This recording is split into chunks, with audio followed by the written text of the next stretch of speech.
Hello and welcome to the first chapter of the theoretical section. Here we will start by looking at the most important variation in our 4-knight Sicilian repertoire, which is the move 6th knight Db5.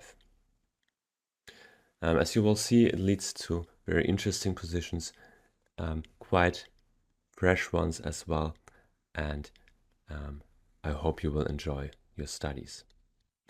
So after e4 we play c5, the Sicilian, and here with knight f3 white enters the open Sicilian.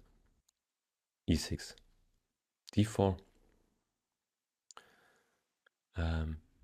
We take on d4, knight takes d4, and now knight f6, attacking white's pawn on e4. And here white's most popular continuation is knight c3, protecting the pawn.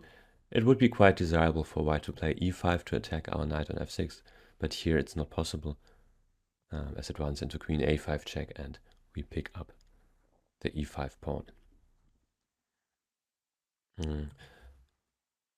After knight c3, e5 already is a threat because we don't have queen a5 check anymore. But here we play knight c6, taking control over the e5 square.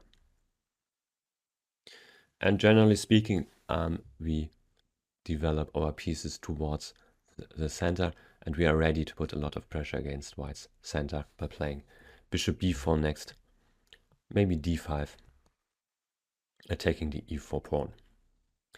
And here white has a lot of different continuations, and we will study them one by one in the chapters. This is our most important position, the starting position of the 4 knights Sicilian. Here we will look at white's most popular continuation, which is the move knight Db5. White is threatening to give a check on d6, and here we see that by moving both our e and c pawn, we have weakened the d6 square. We are unable to protect it with our pawns. And also the black square, the dark squares in general. So here white might continue by playing bishop f4, attacking our c7 square, which is also quite hard to protect. And here my recommendation is the move bishop c5. Before we look at it, I would like to discuss a few alternatives so we understand better what this position is about. So first of all, just to illustrate white's ideas, if black plays a6, white of course goes knight d6 check, and after bishop takes d6, queen takes d6. Black's position is quite bad. Black can't castle anymore. White's queen on d6 is very strong, and in general white has a lot of control over the dark squares. A move which would be generally desirable for us to play, but which does not work as well, is d5. Here white takes on d5, and after e takes d5, there are already two ways for white to punish us. One is bishop f4, and here we see that we cannot really protect the c7 square, and knight c7 check comes next. And there's also the typical tactic knight takes d5, with the idea after knight takes d5 to continue by playing queen takes d5. White wins a pawn because queen takes d5 is of course met by the fork knight c7 check and knight takes d5.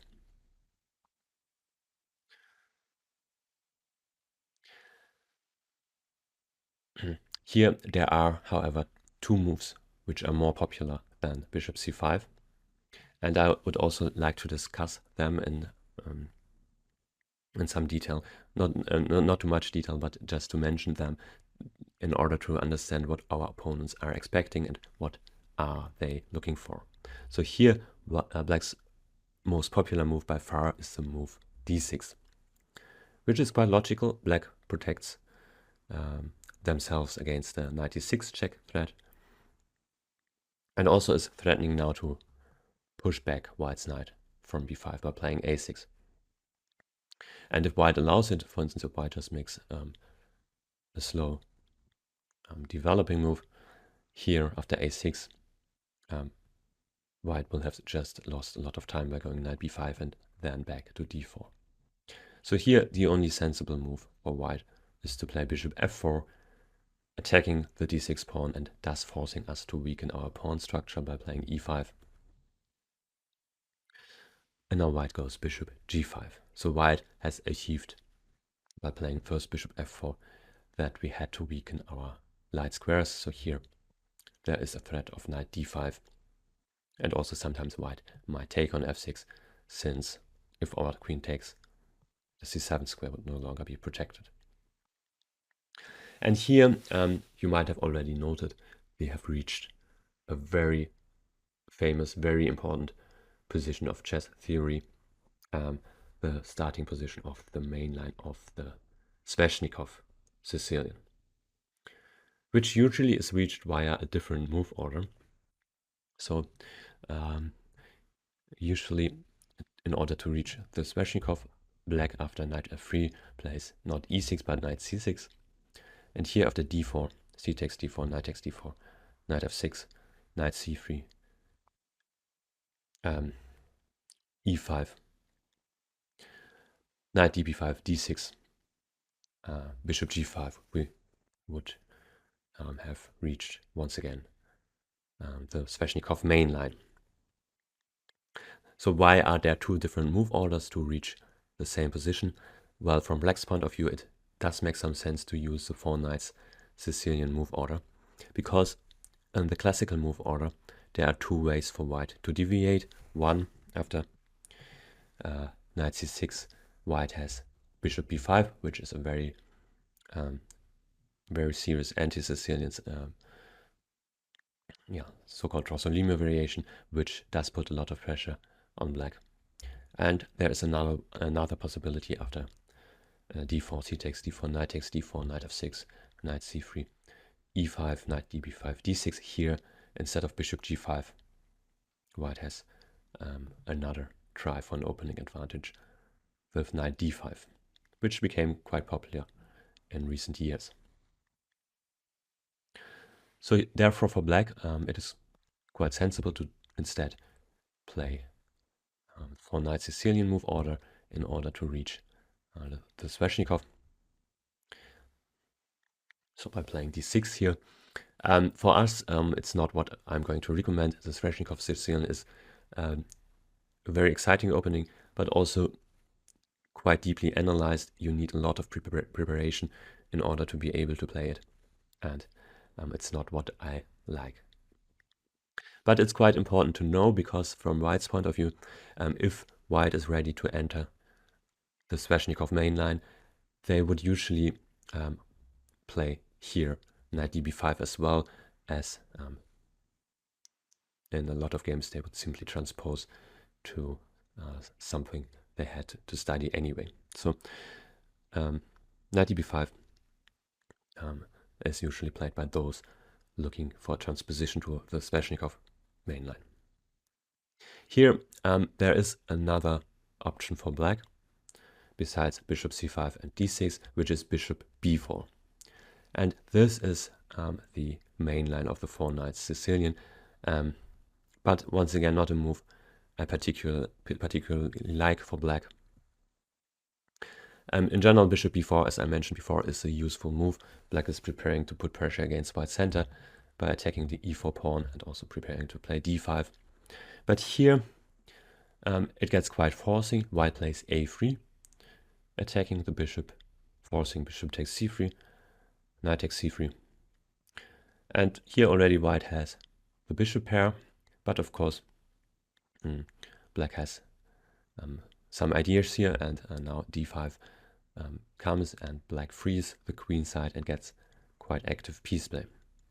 Now the main line is e takes d5, e takes d5, bishop d3, castles, and here the main move used to be d4 for a very long time, where black is quite solid, but white has a slightly better position. White has the bishop pair, and also our d4 pawn might become weak later. But recently there has been discovered a more forcing way for black to play. Bishop g4, and after f3, bishop h5. The main line is bishop g5, and here after queen b6 take king h1, knight e4 is the new discovery, which led to some more games being played in this variation. Here, of course, white cannot take with the f pawn; it's pinned, and if white takes with the knight instead, after d takes e4, bishop takes e4, queen takes b2, a lot of material gets exchanged. So for instance, there was a very high level game, Nepomniachtchi against Caruana, where queen b1 happened. So white tries to put pressure against black's queen side. Black goes queen b6 in order not to allow an attack against the b7 pawn. After queen takes b1, b6, a takes b6, rook fb1. White is slightly better here, and very often white wins a pawn. But black is very solid, and there is not a lot of material left. So here black, with perfect play, is able to make a draw. So it has a very good theoretical standing, the move bishop b4, as here black is able to get an equal endgame, or at least an endgame which is a draw with perfect play. But it's not really to my liking, because there are no winning chances for black, and we have to defend a slightly worse position for quite a long time. And as you will see, the move I'm going to recommend, bishop c5, leads to much more interesting, exciting positions, at least to my taste. So bishop c5.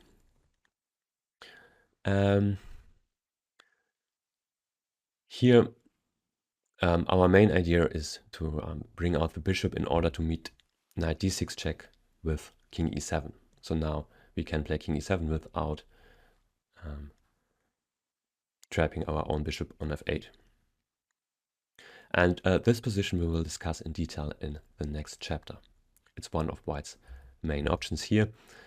However, white's most popular move, and the one we are studying now, is bishop f4.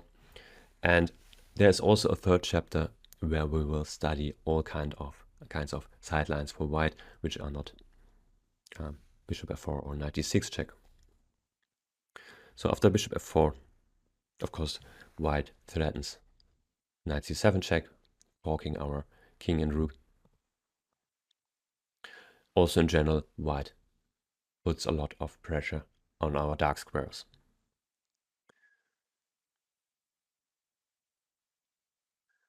So here there is only one good move for black, which is to castle. Instead, it might look like e5 might also work, but it's too weakening. Here white goes bishop e3, attacking our bishop on c5, and after the exchange, white has knight d6 check, king e7, and f takes e3.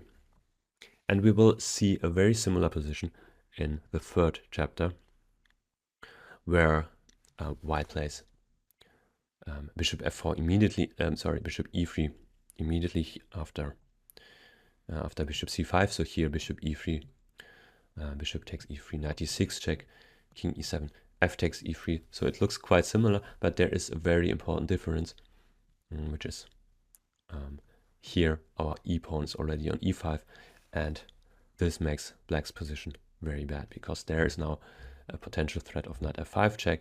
Also the d5 square is weakened, so maybe white will later continue by knight d5 check, and also bishop c4 is possible, attacking our pawn on f7. And yeah, all in all, there is a lot of pressure, and our king is not safe. So with the pawn on e6 instead, it's a perfectly playable position, even slightly better for black, but here we cannot go for it. So instead, the only good move is to castle, and now of course knight c7 would no longer be a check. So knight c7, here we would win material by going e5. Of course now both bishop and knight are attacked. And if white takes the rook on a8 after e takes f4, we will later win the knight as well because it is trapped.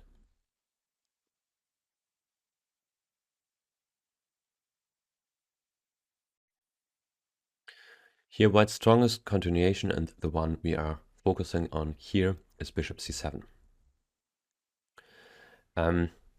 Once again, alternatives to bishop c7 are discussed in the third chapter. I just want to mention quickly, there is a move quite similar to the ideas we are seeing here, which is bishop d6. So here white wants to exchange our dark squared bishop in order to take even more control over the dark squares.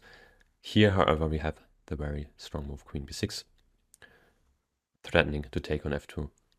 So for instance, after bishop takes f8, bishop takes f2 check leads to mate. So here black is able to exchange the bishops in favorable circumstances. After bishop takes c5, queen takes c5, black's queen already is active. We will study this in more detail in the third chapter, but here just wanted to mention it. It's the reason why white should first play bishop c7, force our queen to e7, and only now play bishop d6. So just to mention quickly here, we have to go queen e7, queen e8 would take away an important retreat square from our knight, and after e5, white wins material. So queen e7, and here white's idea is to go bishop d6, attacking now queen and bishop, and forcing the exchange of bishops. Bishop takes d6. And here white usually plays queen takes d6, but instead we will start by looking at knight takes d6. Knight takes d6 is less effective because here we can quite easily challenge white's blockading position on d6.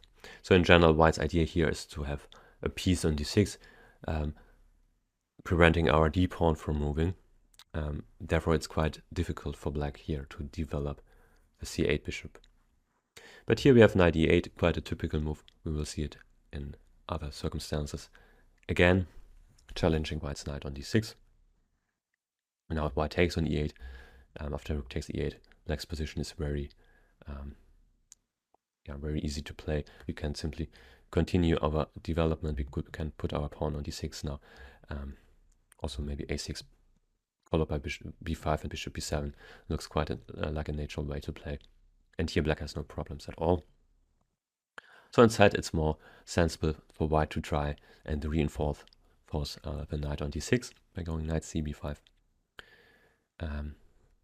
But now we play a6, attacking the b5 knight. So here white has to take on e8.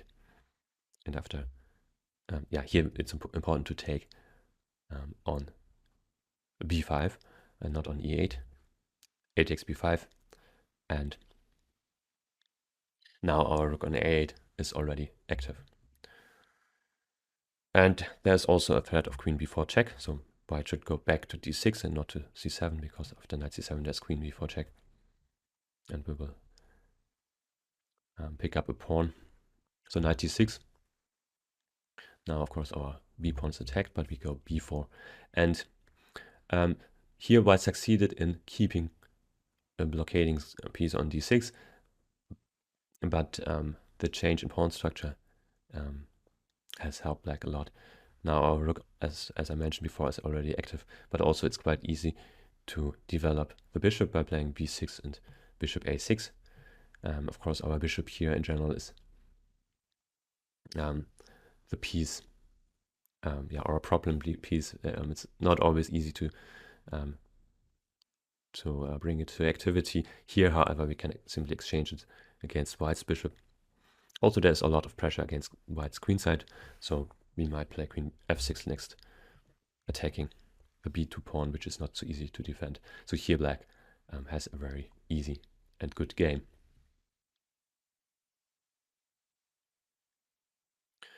Therefore, white usually takes with the queen on d6. And here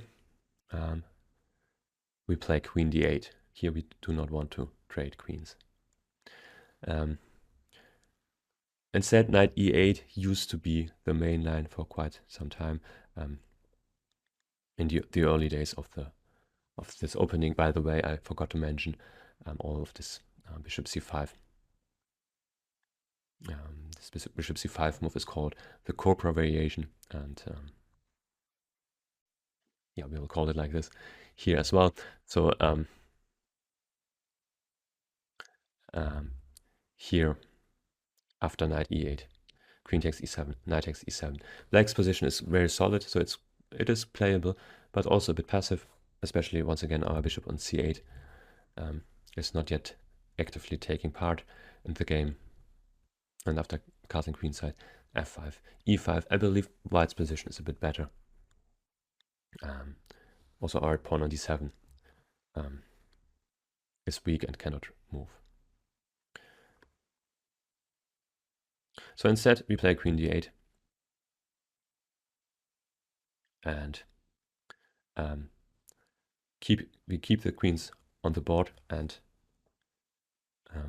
we might later play knight e8 in order to drive back white's queen, and also there's the idea to play a6. So we will slowly try to push back white's pieces and develop our play on the queen side.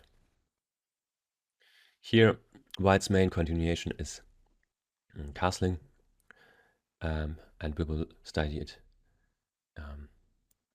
in some detail later in this video. There is another quite challenging attempt from white, which is knight c7. So those are the two theoretical main moves here, even though castling is played in the majority of games. But before we look at those two moves, let's take a look at some minor alternatives for white. So one move which is played quite a bit is queen c7. So here white tries to insist on exchanging queens. And it has been played by a lot of strong players, a lot of strong grandmasters. But it turns out white is losing a bit too much time here by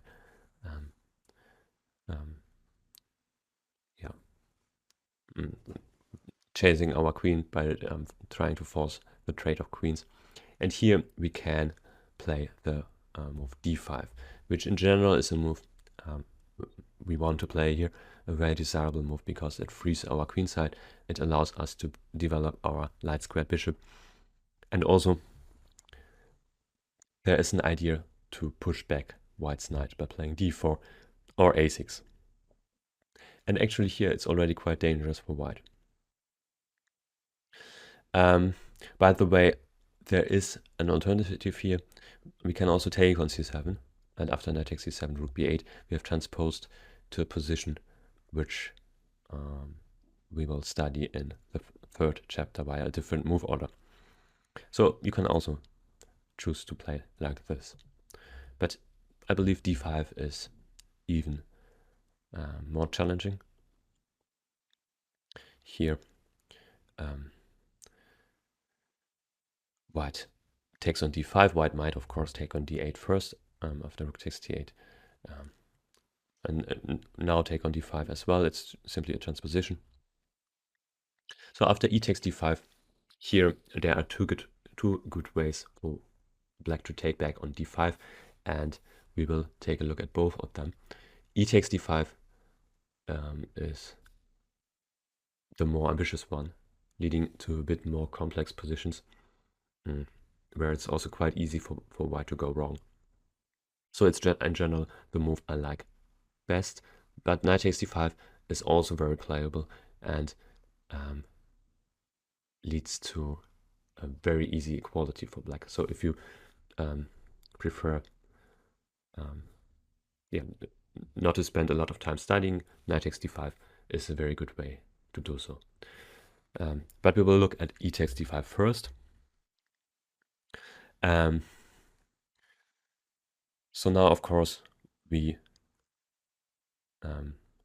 accept an isolated queen's pawn, which might become weak. But in return, our pieces are now very active, especially our bishop can now freely move. So here white might take on d8, rook takes d8. And now we start by looking at a move which is not very good, bishop d3, just in order to understand what the dangers are for white. So after bishop d3, the problem is after a6, white's knight has no good square. Here, knight c7 does not work because we go rook a7 and the knight is trapped on c7, and next we will simply play b6 and take it. So white has to go back to a3, which however is a very bad square for the knight. There is no good square available from a3, so the only way to activate the knight is to go back to b1 and then to d2. So it takes a lot of time, and black simply continues to threaten white's position. Here we go b5. Of course, threatening to play b4 and forking white's knights. So white has to move one of them, knight e2. Now we go d4, taking some more space. Next, the bishop can go to e6. And here black is already much better. So bishop e6, followed by knight b4, and rook c8, for instance, is a very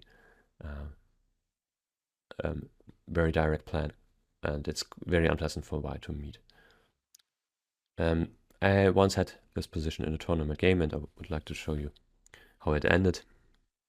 Now opponent played knight b1, quite sensibly, understanding that the knight on a3 is very badly placed. But it takes too much time, and here after knight b4, knight d2, knight takes d3, c takes d3, bishop f5, you see already there's a lot of pressure against white's position, and black is much better developed. Knight f3 was played, and after bishop takes d3, knight e takes d4, rook d7. There's already no defense for white, so the idea of rook d7 is to bring the other rook to e8, keeping one rook on the d file, and white's king does not get to safety here. So my opponent played rook d1, but after rook e8 check, king f2, bishop e2.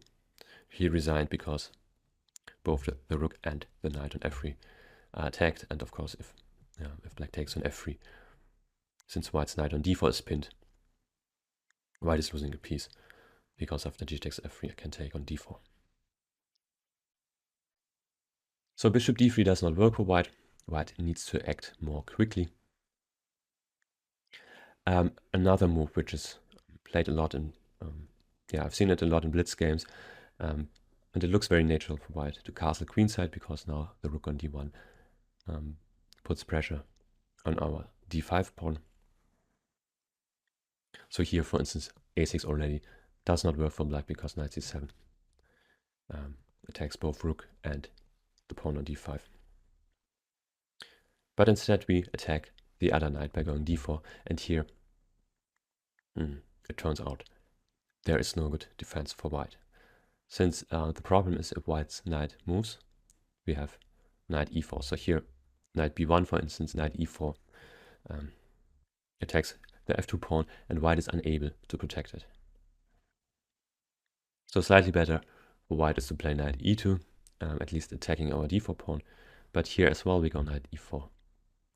And once again, white cannot protect the f2 pawn, and it does not help to play f3, of course, because after knight f2 we win an exchange.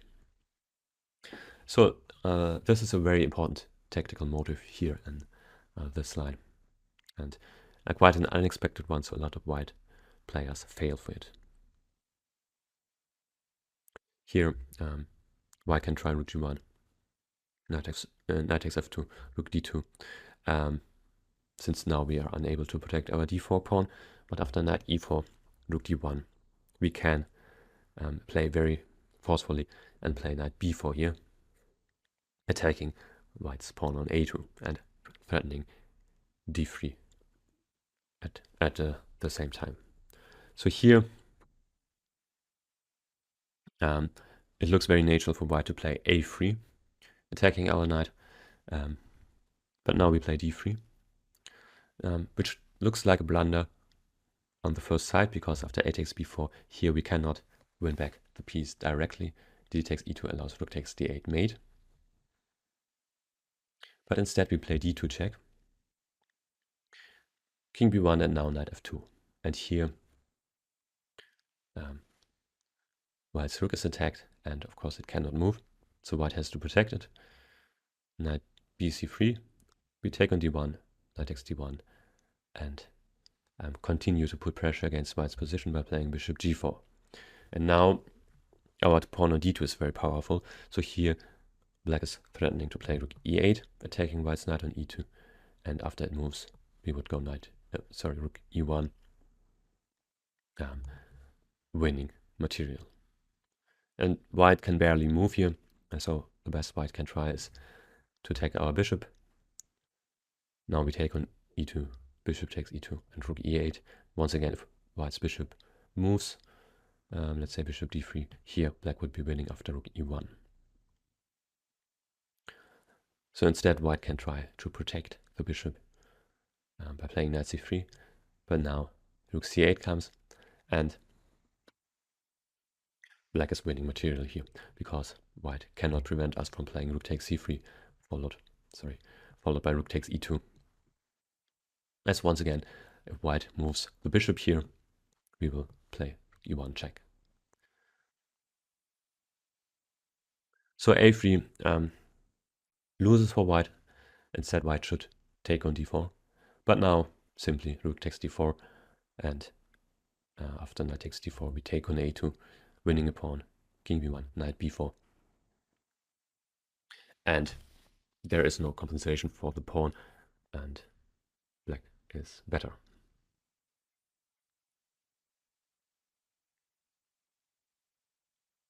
So after rook takes d8, here there is only one good move for white, and it's not a very obvious one. White should play knight e2 here, with the idea to take control over the d4 square. So now white might be able to bring back the knight to d4, and also keeping the f2 pawn protected. And here, the move I'm recommending is still to play d4. It's not the only move. So for instance, a6 is also very playable. Knight d4, rook e8. So here black has very active piece play. Just some illustrations. Black does have a pawn weakness on d5, but for white, it's also not very easy to play, as the king side is still not developed. But instead, my recommendation is d4, preventing white from playing knight d4, and now threatening again to chase away white's knight from b5. So here white's only good continuation is rook d1. Of course, if white castles, we have transposed to the position we just looked at. Here, once again, knight e4 comes, attacking the f2 pawn, and black is much better. So instead, white should play rook d1. And now we are unable to protect our pawn on d4, but in return we get a lot of activity and a lot of compensation. Here we play bishop e6, and if white now takes on d4, after knight takes d4, we win back our pawn by simply taking on a2. Generally, of course, taking pawns on a2 can be quite dangerous, because our bishop will be trapped after b3. But here, white is simply not able to attack our bishop on a2, because white's rook on d1 has to protect the knight on d4, and now we can slowly start to free our bishop by playing a5, with the idea to push further and take on b3. So for instance, after bishop c4 we go a4, castles, and here we can play knight e4, followed by knight c5, putting further pressure against b3, and still white is unable to attack our bishop. Or white might play bishop b5. Once again, we play knight e4, threatening knight c3. And after rook d3, now we can free our bishop by playing a4. And if white takes on a4, let's say b takes a4, we go knight c5, attacking the rook as well as the pawn on a4. So it's an equal position. Instead of taking immediately on d4, white might as well first secure the a pawn by playing a3.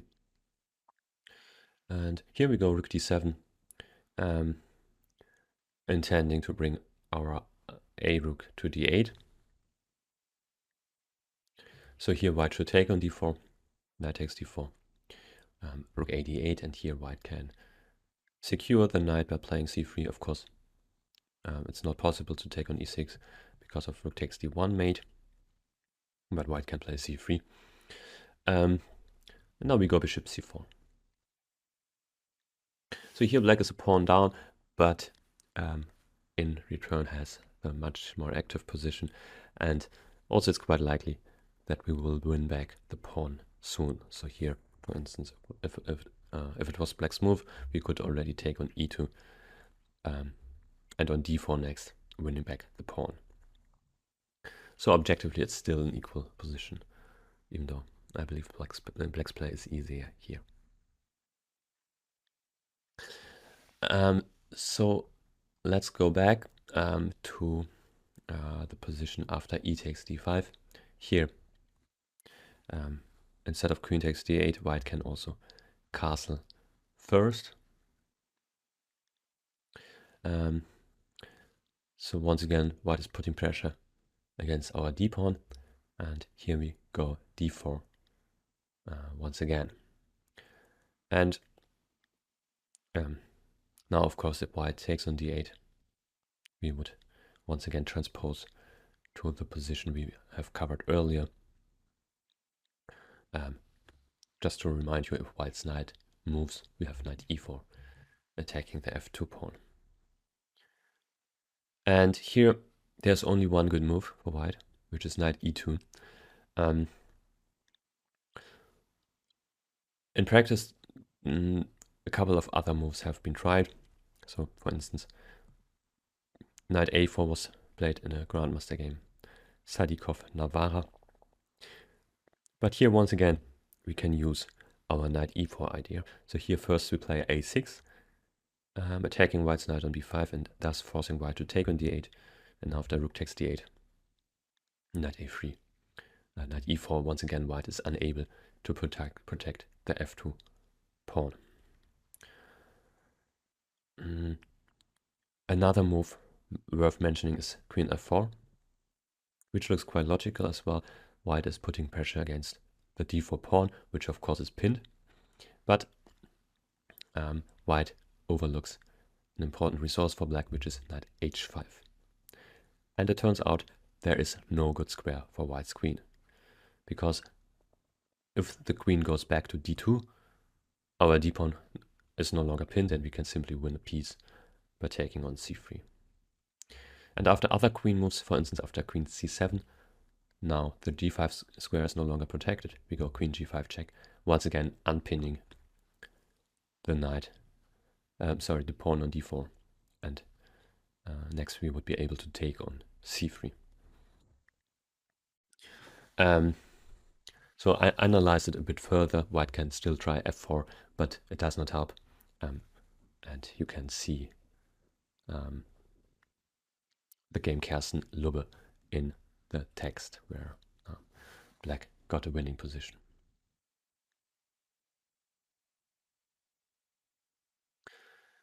Another move which was played is bishop c4. But here once again we go a6, and after queen takes d8, rook takes d8.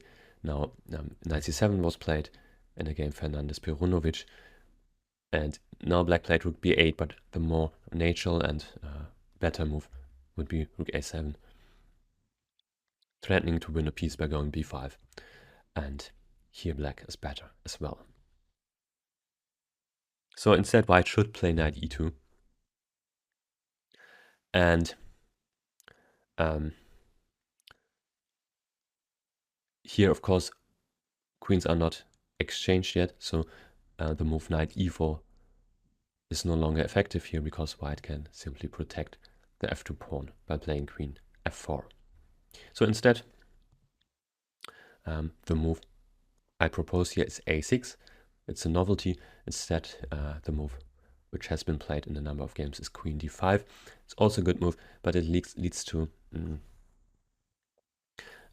more complex positions, and I believe a6 is an easier way to play for black here. By attacking the knight on b5, we force white to take on d8. And queen takes d8, rook takes d8, and now white can take on d4. But here again we have this very important idea to play knight e4, attacking the f2 pawn, which cannot really be protected. So white should play rook g1 in order to, after knight takes f2, that only one rook is attacked. Rook d2. Now we can go back to e4. And after rook d1, black could already force a draw by going back to f2, knight f2, and repeat the position. Or we can also play on by going knight e5, with the idea to play knight g4 next and and attack white's position. So here, objectively, it's still equal, but white has to solve a few problems. So, as I mentioned before, here, after e takes d5, there is an alternative for black, which is to simply take with the knight on d5. It has not been played in practice, but it leads to a very easy game for black. If white takes on d8, we take back, and knight takes d5 is answered here by rook takes d5, so here we avoid a weakening of the pawn structure. Of course, the point here is after knight c7 we have, after knight c7 we have rook e5 check. So we are not losing an exchange. Instead, if white plays bishop e2, now threatening to play knight c7 and forking our rooks, we will simply go back, rook d8. And here as well, black is doing fine. So after knight c7, rook e5 check, bishop e2, we simply go rook b8. And black is, once again, black is doing perfectly fine here. There are no pawn weaknesses. It's still an equal position, but knight c7, the knight on c7, of course, is a bit awkwardly placed, and white needs to hurry to bring it back in order to avoid the knight being trapped. Instead of queen takes d8, white might also take on d5. And here, once again, we can avoid weakening our pawn structure by going queen takes d5. And after knight c3, we simply go back to d8. And once again, black has no problems. There are no weaknesses in our position, and we will very easily finish development. So for instance, we can later play e5 and bring our bishop to e6 or f5. Or we might also play b6 and bishop b7. And yeah, black has some slight initiative here because we are better developed, but white's position is also quite solid.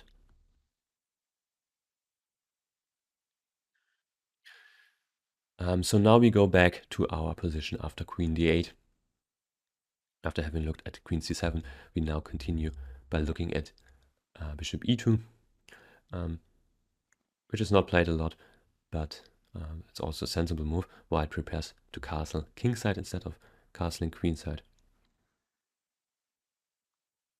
Here we go a6, so here we want to drive back white's knight from b5, and white has a choice. White can either go back to d4 or forward to c7. Usually, we have already seen instances where white's knight was trapped on c7.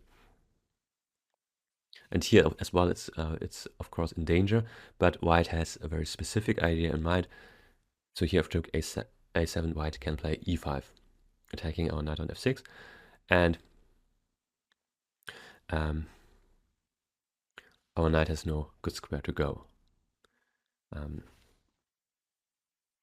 Because the usual move knight e8 here is answered by knight takes e8. So first of all, white does not have to fear the knight on c7 being trapped, but also now our pieces are very passive, especially our bishop on c8. There is no way to attack white's queen on d6, and here white is simply better. So instead after e5, the better move is to take on e5. So we are temporarily sacrificing a piece, but after queen takes e5, b6, we will immediately win it back, as there is no way for white's knight to escape from c7. So here white should take a pawn in order to restore material equality. For instance, white might take on e6. After d takes e6, it's an equal position.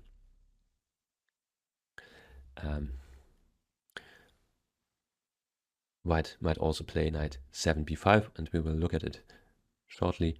But before, there's another move which has been played, knight 7 d5, which does not really work for white, because here, after knight takes d5, knight takes d5, e takes d5, white is not in time to win back the pawn. Because here we are threatening to play rook e8. So for instance, if white takes on d5, we can go rook e8, pinning the bishop on e2, and also white's king now has to stay in the center in order to protect the bishop. So instead, there was a game, Baron against Dubov, grandmaster game, where white castled queenside, but here after rook e8, queen h5, g6, queen f3, d6, black is simply much better because white still cannot take the pawn.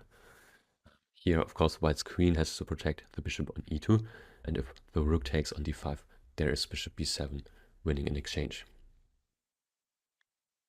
So instead, rook d2 was played, but here rook a7 followed.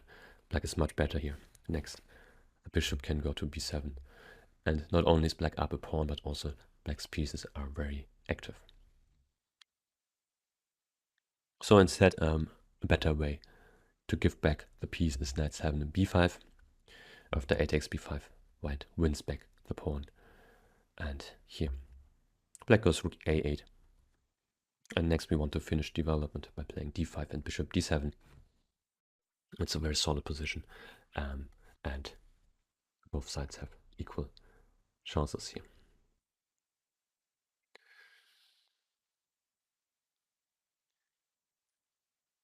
After a6, besides knight c7, white can also go back to d4. And here, I'd like to propose a novelty,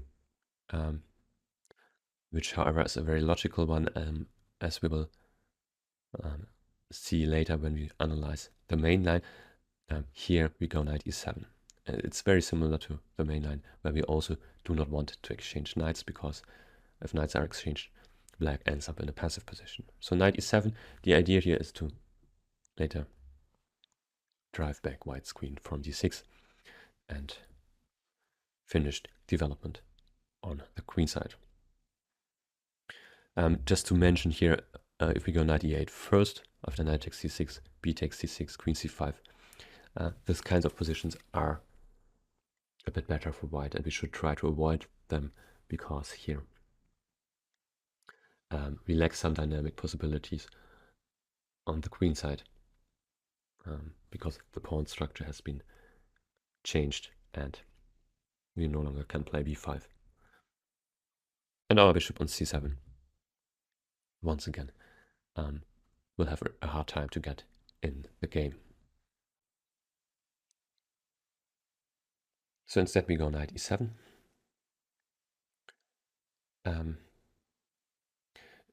Here if white castles queenside, we'll end up in a position which we will analyze later.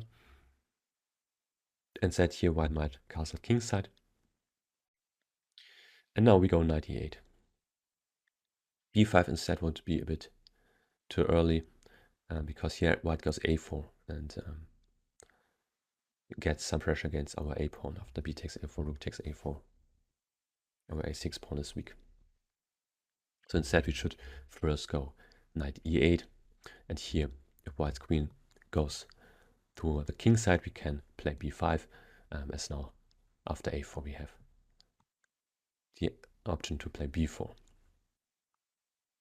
And after queen b4, white once again prevents us from playing b5 because white can answer a by playing a4. But white's queen is not very well placed on b4. Here we go d6. And now after rook d1, a quite typical way to activate our bishop is playing e5 here.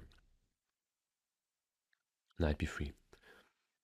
And since white's queen is attacking the b7 pawn, we can still not develop our bishop. So here we have to go rook b8 first. But now we are ready to finish development by going bishop e6. Also, we might play b5, which we'll see in a moment. So white's queen is a bit awkwardly placed on b4. And yeah, it's a position quite similar to the knight of variation by just looking at the pawn structure. But usually in the knight of there are still dark squared bishops. So in that sense, it's quite an unusual position. Here it's important to check what happens after bishop takes a6, using the pin of our b pawn. So it's a long variation, but it ends up in equality. We go knight c6, attacking white's queen, and now white has to attack our knight on c6 in order to prevent us from winning a piece. And there's only one good move for white, which is queen c4, because queen a4 runs into a pin, rook a8, and queen b5 runs into a fork, knight c7. So white should play queen c4 instead. The idea being, of course, after b takes a6 to take on c6. But we go bishop e6, and once again force white's answer. We attack white's queen, and it still has to keep an eye on our knight on c6, so white has to go knight d5.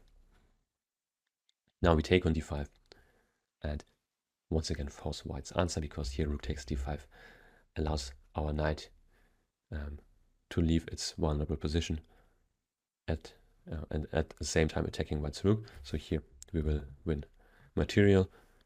Instead, white should take with the pawn on d5. And now after knight a7, we are finally ready to take white's bishop on a6. So once again, white's answer is forced. White has to go bishop b5. Now we go rook c8. First attack white's queen and then take on b5. Queen takes b5 and win back our pawn on c2. Here black is a bit better because we have a very nice active rook on c2. And just to illustrate black's ideas here, I also look at the move rook d2. So in general, if white has a lot of time here and would be able to play rook fd1 next, there would be a lot of pressure against our d6 pawn. But after b5, black is faster, because here rook fd1 does not work. We go knight c6. There's only one square for white's queen, which is a3, but now after b4, we win a piece.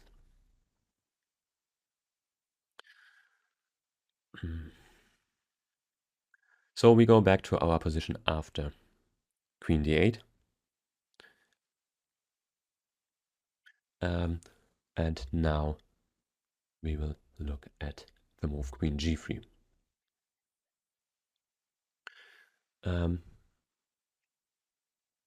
Here white's idea is to replace the queen as blockading piece on d6. So white would very much like to play knight d6 next. And of course, a knight is a much more reliable blockading piece, because if we attack it, white does not need to remove it, but still can simply keep it protected.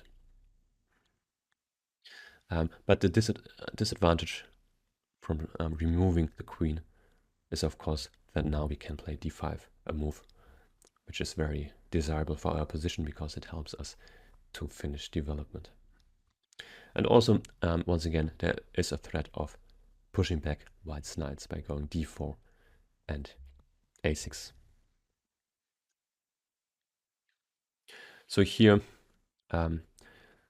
white castles queenside. It's also possible to take first on d5, and after e takes d5, castle now, which would result in a transposition of moves after a6. But here there's another interesting possibility for black, which is d4.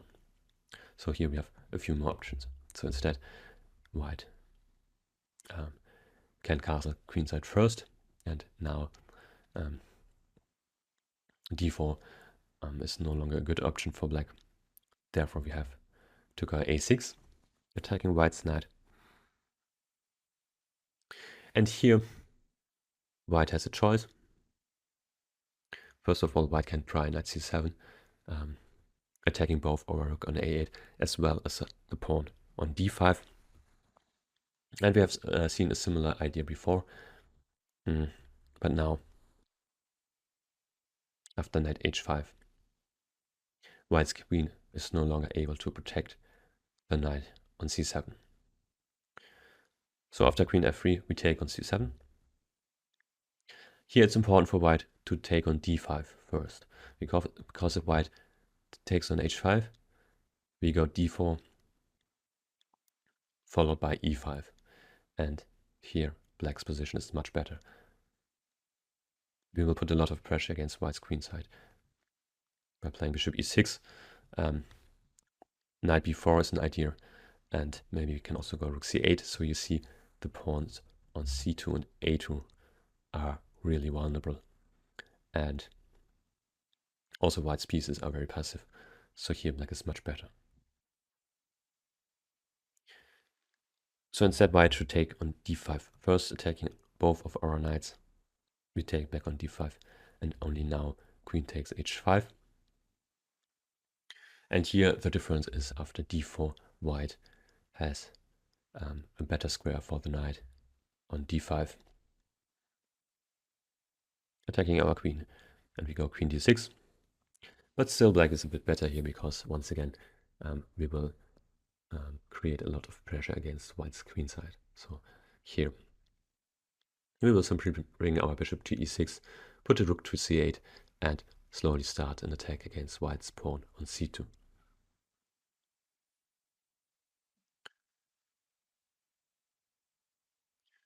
Instead of knight c7, after a6, white can also take on d5. E takes d5. Here knight c7 would simply transpose to what we have seen before, after knight h5.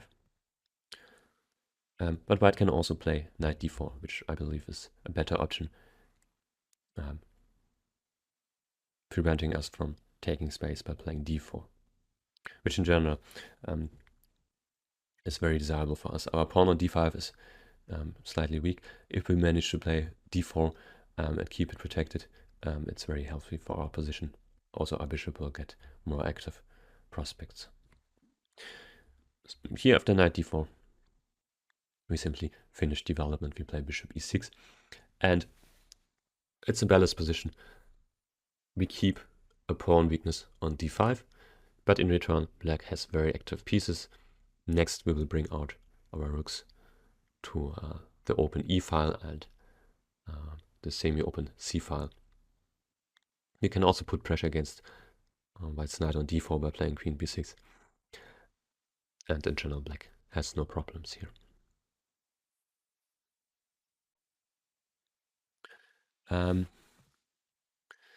Here there is a similar idea for white, which is queen d2. Once again, white would very much like to put the knight to d6 rather than the queen. But once again, our reaction is the same. We go d5, freeing our queen side, as well as threatening to push back white's knights. E takes d5. And here, the usual way to take back on d5 is e takes d5, which has been played in a number of games. Among other, a game of mine, which I commented on in the model game section, because it led to some very typical positions. So you can study the position there. However, the move I find even more convincing is knight takes d5, which I believe has not been played yet. It's quite unusual to exchange pieces when we have an isolated pawn, but as we will see, there is a very concrete idea behind knight takes d5. So white continues by taking on d5. We take back, of course. And now the logical continuation for white is to play castles, which puts pressure against our d5 pawn, but also takes control over the square in front of our pawn. So white plays for blockading position, and also prevents us from playing d4 ourselves, because as I mentioned, it would be very good for our position if we can open the diagonal for our bishop and simply get a bit more space. But here we play a6, white goes knight d4. Of course, if white goes somewhere else, we would simply play d4 and have a very nice position. So instead, white goes knight d4, blockading our d-pawn. And now the move queen f6, and that's why I recommended to take with the knight on d5 to have this option now, because it turns out it's not so easy for white to make a move here. White, of course, would very much like to develop a bishop from f1 in order to connect the rooks and also finish development. But here, of course, bishop d3 is not possible because the knight on d4 would no longer be protected. Bishop e2 allows us to take on f2, so it's not possible as well. And therefore, it's very hard for white to continue development and play this position.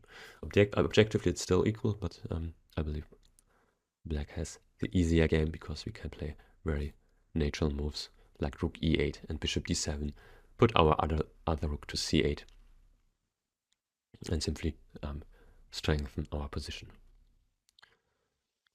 Of course, white might take on c6, but then after b takes c6, our pawn on d5 is no longer isolated.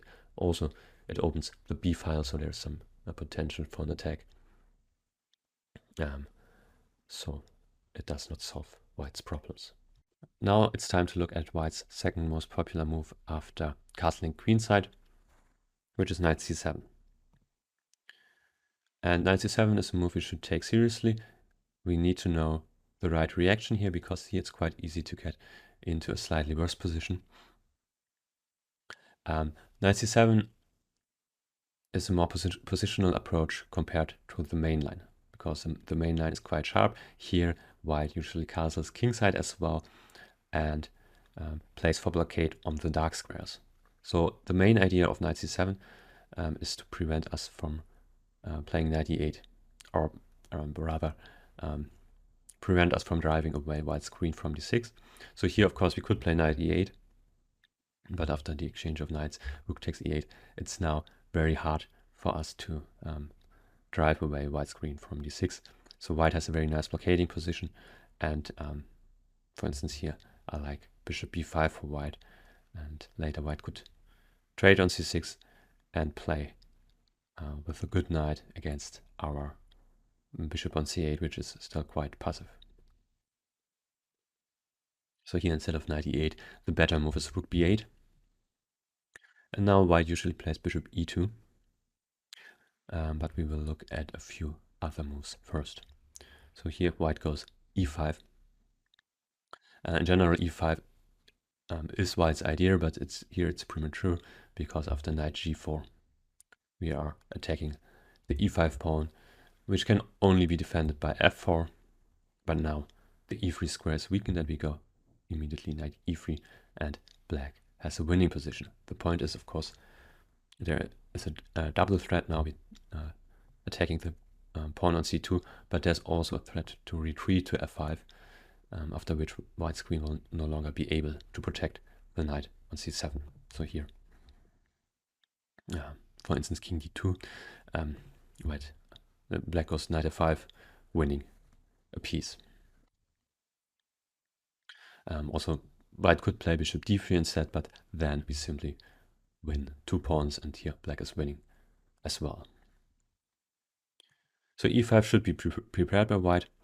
The next move we are looking at is bishop b5, which is also quite an interesting way to play. It has not been played a lot yet, but the bishop on b5 stops us from pushing our b pawn, and therefore leads to a different kind of position from the main line. So here my recommendation is a6. It would also be possible to play b6, but I like a6, attacking white's bishop. And now if the bishop takes c6, we take with the d pawn. In general, we would like to take with the b pawn, but here it's not possible for tactical reasons. White takes on e6, and after f takes e6, takes on b8 and wins material. So here we have to take with the d pawn, and now it's quite an interesting position.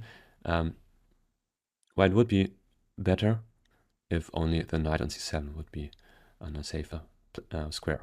Here on c7, white's knight is trapped, and white has to be quite careful not to lose the knight. So here we are looking at 2 moves. The first one is castling queenside. Thus, white protects the queen on d6. And here we should go bishop d7. The idea being, of course, to play rook c8, next move, trapping white's knight on c7.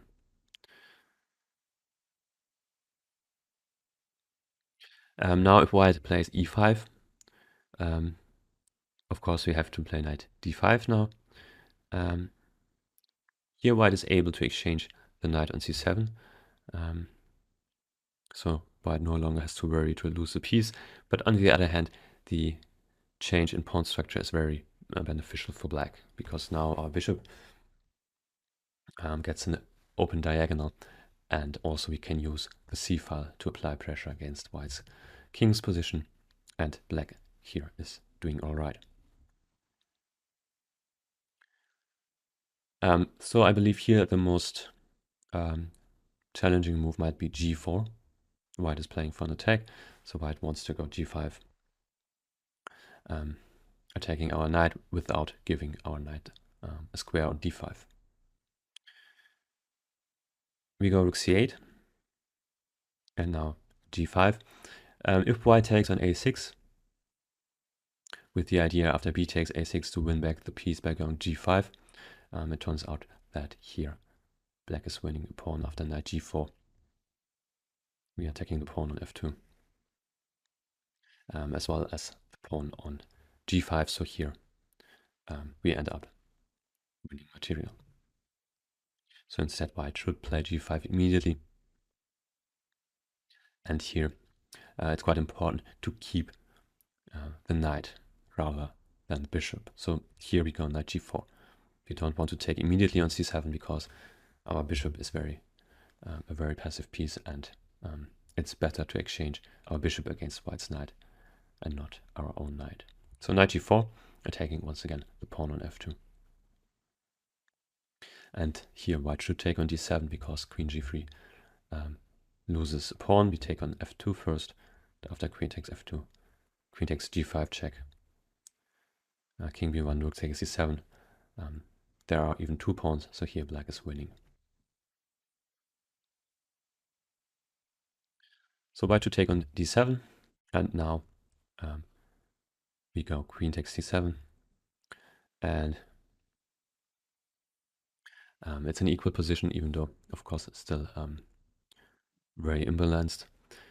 White takes on c7, and after rook takes c7, I believe the best way to continue is here rook hg1, attacking our knight, because taking on f2 or h2 is very dangerous. our knight might get trapped. So here it's better to simply protect the knight by playing f5. And yeah, once again, it's an equal position. Instead of castling, here white has another option, which is to play knight 7 b5. Once again, using the fact that our rook on b8 is not protected, so we cannot take on b5. Therefore, we go bishop d7 once again. So here white loses a lot of time moving the knight around. Once again, white has to move the knight because, of course, now our rook is protected and we are threatening to take on b5. So white goes knight d4. And now we slowly prepare to activate our bishop. So here we play rook e8 with the intention to go e5. Now white might castle queenside, and after e5 play knight b3. And here it's quite important to prevent white from playing knight c5 because the knight would put a lot of pressure against our queenside. So here we should play b6. And once again we get a dynamically equal position. Later we might play c5 to give our bishop even more space. Also we can go rook c8 and drive away white's queen from d6. And yeah, there are equal chances here. So we go back once again to the position after rook b8. Here a move which has been played a few times is castling queenside, but I believe it does not really fit well with the idea to play knight c7. Also white needs to be quite careful now not to lose the knight on c7. So here we go a6, preventing white's knight from escaping. And the idea now is to play b5 and very slowly prepare to attack the knight on c7 by going bishop b7 and rook c8.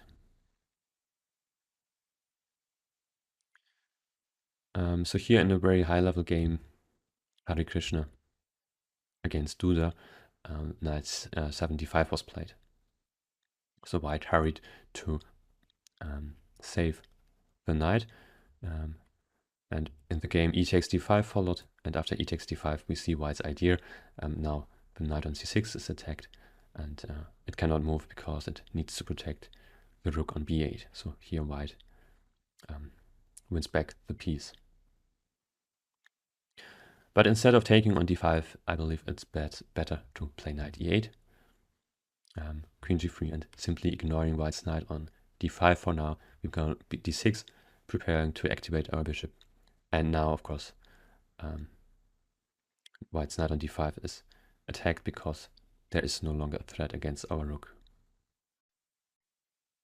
So here white has to play knight e3, and after b5 I believe black is a bit better because we have the more harmonious setup. White's knights are not really well placed, and now we are about to put a lot of pressure against white's queenside.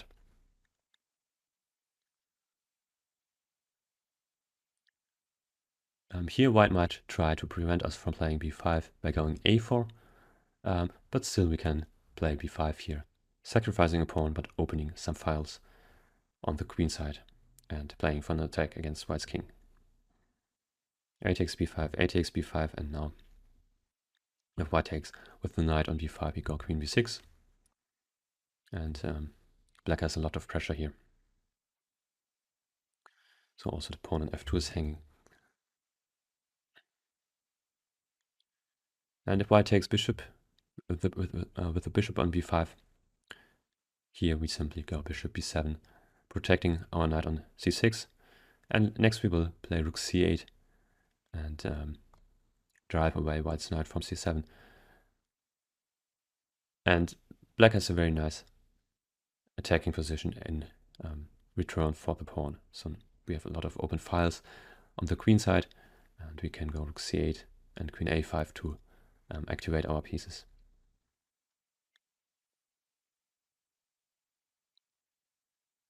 Finally here white might play bishop e2, which is not only developing a piece but also taking control over the g4 square. So here white is preparing to play e5. So after the direct e5, of course, we would have played knight g4 once again, attacking the pawns on e5 and f2. After bishop e2, we play b5. Now we are threatening to play b4, attacking white's knight on c3, and thus also the pawn on e4. So white goes e5. And here there is, we should avoid retreating our knight to e8, because in general it's useful for white to exchange knights here on e8. As now the queen on d6 is very safe.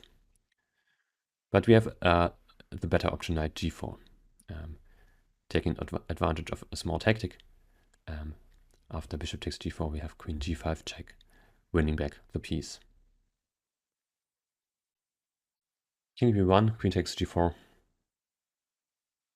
And now white might play rook he1 to protect the pawn on e5, which anyway would later,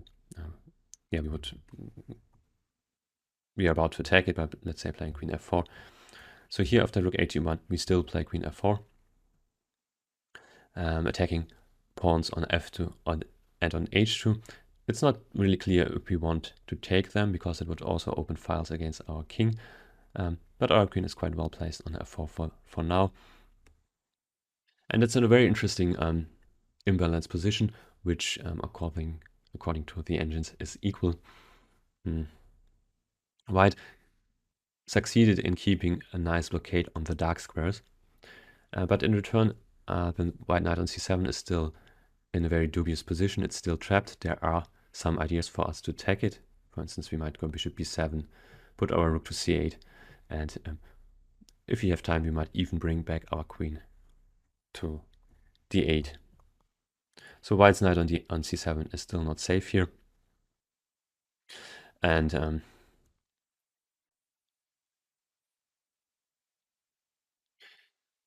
on the other hand, white has some positional trumps. Also, our bishop is not very active yet, and the pawn on d7 remains weak.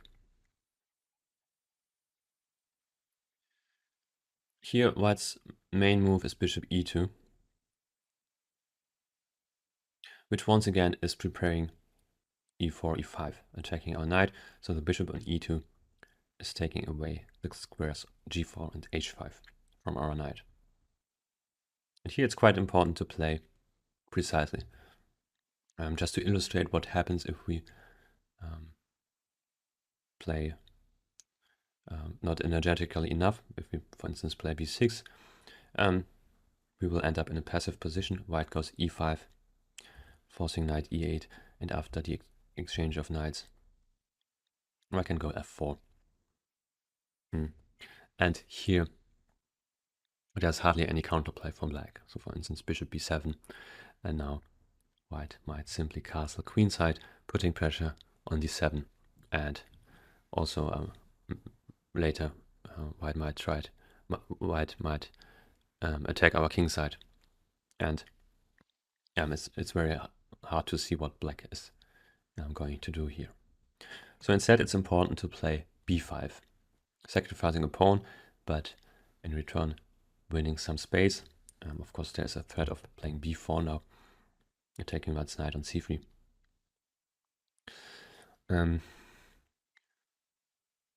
Here white's main move is e5, but let's first see what happens if white takes the pawn.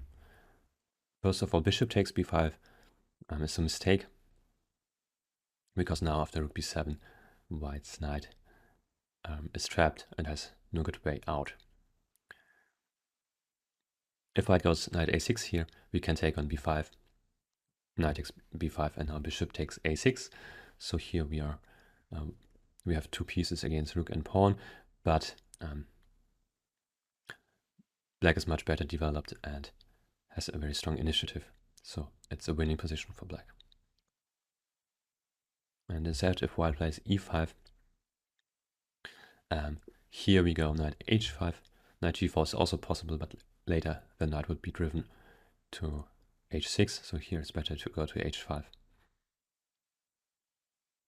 And white has nothing better but to take on c6. And after d takes c6, queen takes d8. Here, knight a6 is not enough because we go queen a5, attacking the knight once again. And after knight c5, rook takes b2. We not only win back the pawn, but also attack the knight on c3 as well as another pawn on c2. So here white's position collapses. For instance, knight 5 e4, rook d8, queen e7, and now we can keep white's king in the center by going bishop a6. Black is winning here.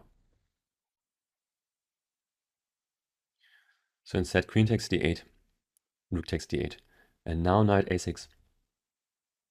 But here we win back the pawn on b2 and another one on c2. And here black is winning as well. For instance, knight 3 e4. We can go f5. E takes f6, g takes f6, and white will likely lose even more material because now there is a threat of going f5, attacking the knight on e4, which of course has to keep the other knight on c5 protected.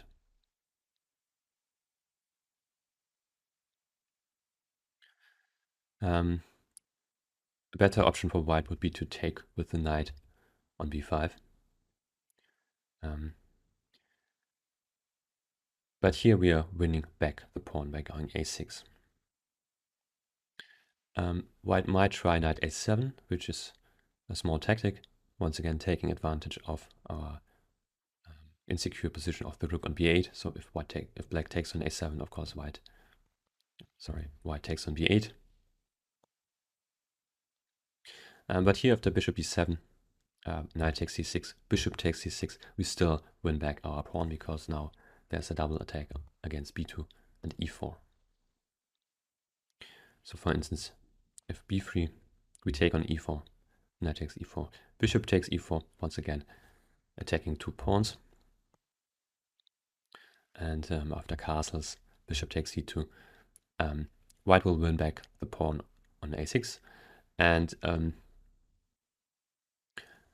it's an equal position, but quite an interesting one because white has the two connected pass pawns on the queen side, while we have a strong center. But here we should be careful not to allow white's pawns to push too far. So we should keep our major pieces on the queen side, controlling the pawns from right. So here chances are equal. Instead of knight a7, the move which has been usually played here is knight d4, after which we win back the pawn by taking on d4, and after queen takes d4, taking on b2. Here white should simply castle kingside, because protecting the pawn on c2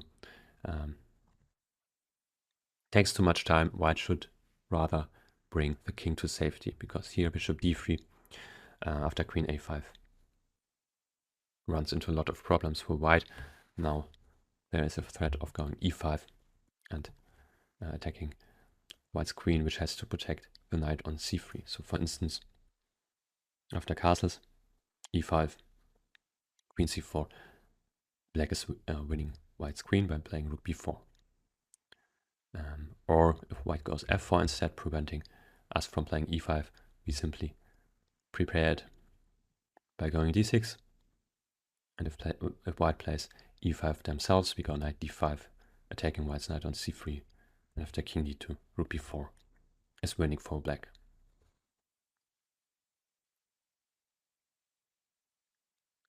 So instead of bishop d3, white should simply castle kingside here. And here we should not take on c2, because our rook will get trapped. So here rook takes c2, white plays bishop d1, rook b2, and now first e5, knight e8, and now bishop b3, making sure our rook cannot escape. And next white will move the knight from c3 and attack the rook on b2 and win the exchange. So taking on c2 does not work. Instead, there are a couple of moves which are playable for black. The one I chose here is queen b6, offering the exchange of queens. And after, let's say if white goes queen d3 here, there is a threat of knight a4, so we should move our queen to c7. And now, for instance, rook b1, rook takes b1, check, rook takes b1, and bishop b7 leads to an equal position. Next we will play rook c8, applying some pressure against white's queen side. Or if white trades queens on b6, we play rook takes b6. And here as well, we want to use the c file to put some pressure against white's queen side. So next we can play rook c6. Attacking white's pawn weakness on c2, and our rook is also quite well placed because it also protects our own pawn weakness on a6.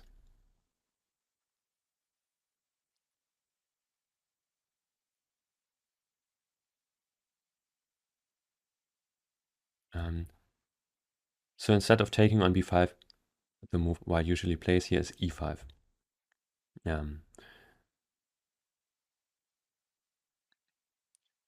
Yeah, forcing our knight to go to e8 now, as the bishop on e2 protects squares on g4 and h5. So we go knight e8, knight takes e8, rook takes e8.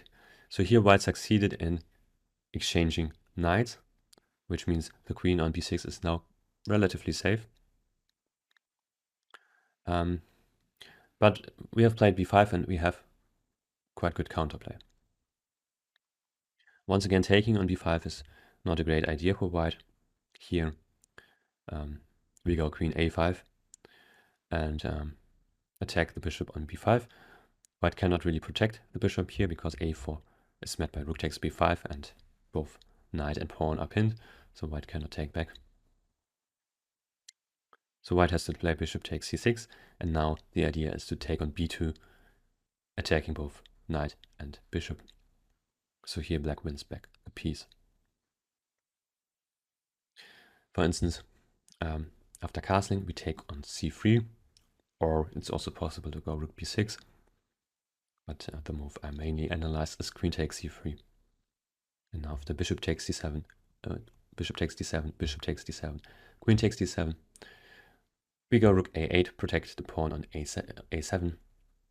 And even though black is down a pawn here, I believe black has slightly better chances here in this major piece endgame, because all of white's pawns on the queen side and the e5 pawn are weak, and it's quite hard for white to keep everything under control.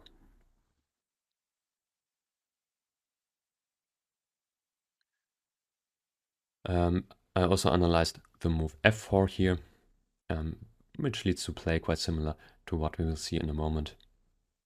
So here we got b4, attacking the knight on c3, and after knight e4 we play bishop b7, followed by knight e7 to activate the bishop. So white's main move here is castle kingside, and here once again we play b4. Here also now, now white's king is safe, so here white is threatening to take on b5, so therefore it's necessary to play b4 now, knight e4, and now bishop b7.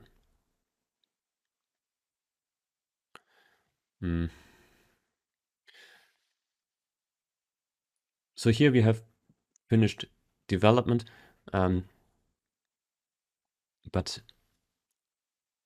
our bishop on b7 is still not very active because our knight on c6 is blocking its view. So our next goal would be to activate our minor pieces by playing knight e7, therefore opening the diagonal for the bishop, and the knight itself can go to f5, driving away white's queen from d6, and also the knight in general is quite well placed on f5. And sometimes you might play knight e7 directly, but sometimes it might be necessary to protect our b pawn first by either playing bishop a8 or a5. So we will look at a couple of options for white here. A very logical move is knight c5, attacking the d7 pawn.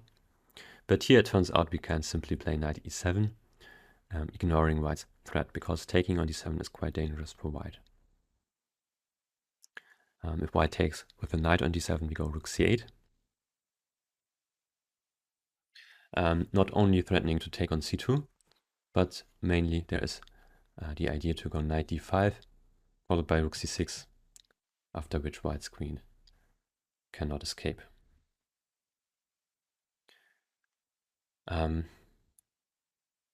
White might try knight c5, but now simply queen takes d6, e takes d6, and rook takes c5, wins a pawn. After d takes e7, we take on c2 first, and later we will take on e7 as well. So here black is better. So a bit better would be to take with the queen on d7, but still it's not a great option for white. Here we trade queens.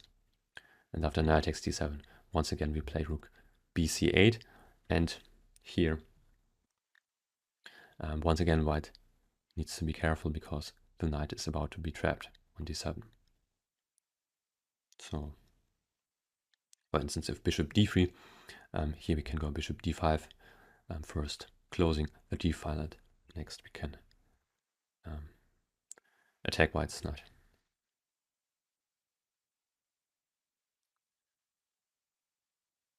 Instead, white might try to activate the rook by going a3.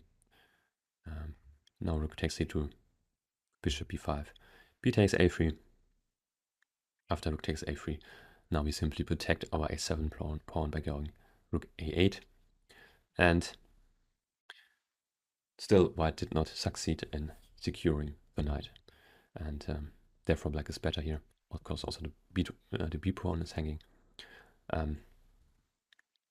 So it's a very still quite a difficult position for white.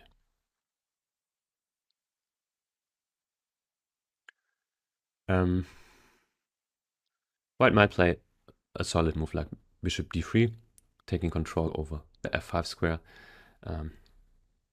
but it's also not very dangerous for us. We go bishop c6, now the d7 pawn is protected, and next we might play rook b6, driving away white's queen from d6, and black has no problems.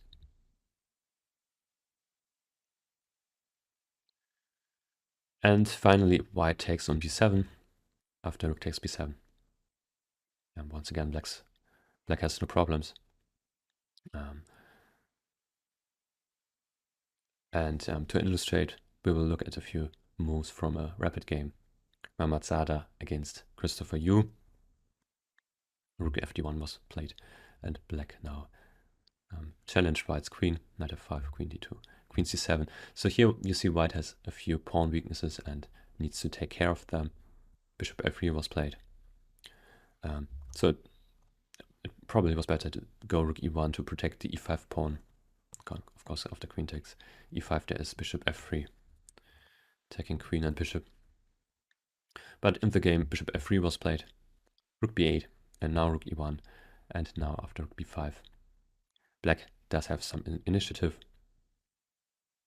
Rook c1, and rook takes e5 was played, and here white should have traded on e5 and played queen takes d7, after which it's still more or less equal. But you took on b4 instead, and now after rook b8, queen a3, queen a5. There was too much pressure against white's queen side.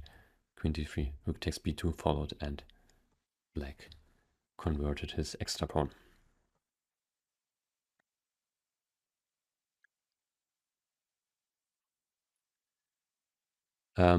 Another quite logical move is rook fd1, attacking the d7 pawn.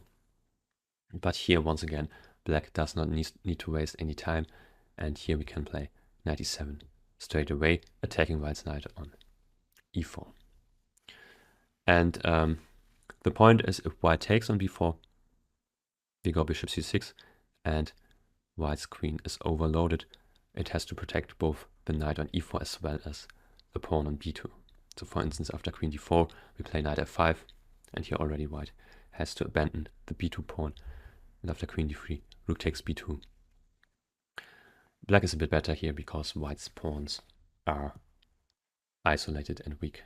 Also the pawn on e5 is weak.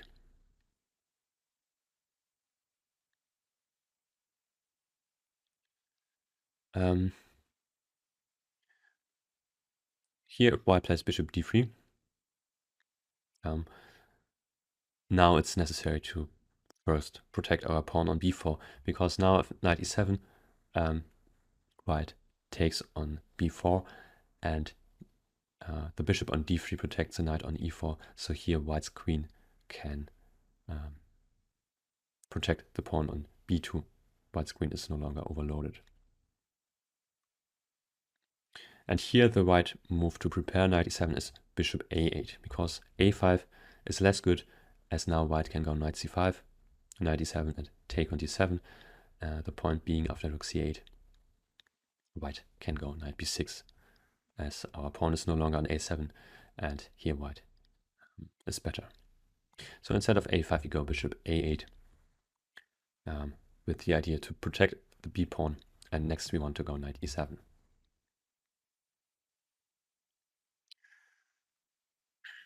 Queen c5. So this has been played in a few games. White prepares to play knight e6, and also the queen on c5 keeps an eye on our a7 pawn, so we cannot directly play knight e7. Therefore here we go queen b6, and now after the trade and f4, we play rook d8. In general, there is one problem in our position, which is our pawn on d7, which is still backwards. So here we want to resolve it by either pushing our d pawn. So very often we can go d5 in one go. So to illustrate the idea, I make a useless move for white. We might go d5 here with the idea after e takes d6, we will win back the pawn after f5. Maybe not f5 immediately, but in general, we will win back the pawn, after which we have no more backward pawn on d7.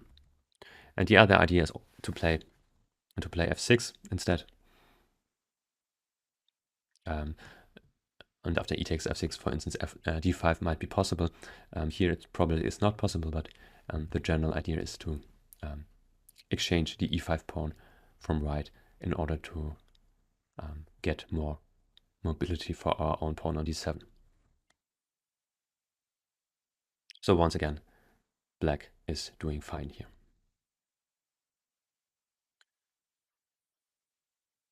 Finally, a move tried in a few games is queen c5. Similar to what we have seen before, white's queen on c5 puts pressure against our queen side by attacking the a7 pawn. And also white prepares to play knight d6. Here, the move I propose is rook f8. It's not the only move. We can also play our usual preparatory moves on the queen side. So we can go bishop a8 or a5 in order to protect the b4 pawn and prepare knight e7. Here, we should not play the immediate knight e7, because now, after knight d6, rook f8, white wins the pawn by taking on a7. Rook f8 is intended to remove the rook from from the attack of white's knight. So if white's knight lands on d6, it no longer attacks our rook. And now once again we are we want to bring our knight to e7. So maybe by protecting first the pawn on b4 and then to go knight e7. And also our rook on f8 helps us to at some point to play f6, which in general would be quite useful for black, once again, in order to get rid of the backward pawn on d7. So here there have been played a few games. Rook 81 is a very natural move, putting pressure against our d7 pawn.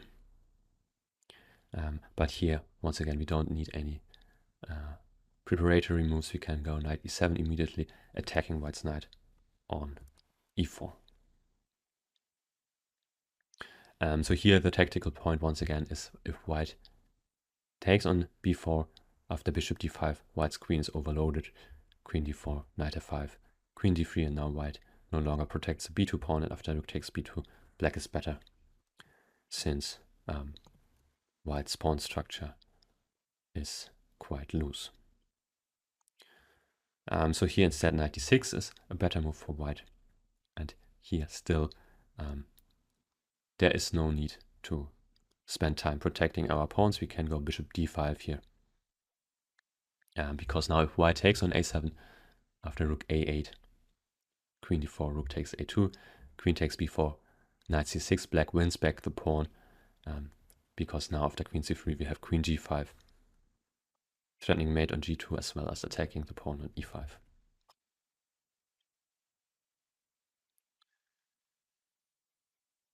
So recently I had an own game here where my opponent played bishop c4.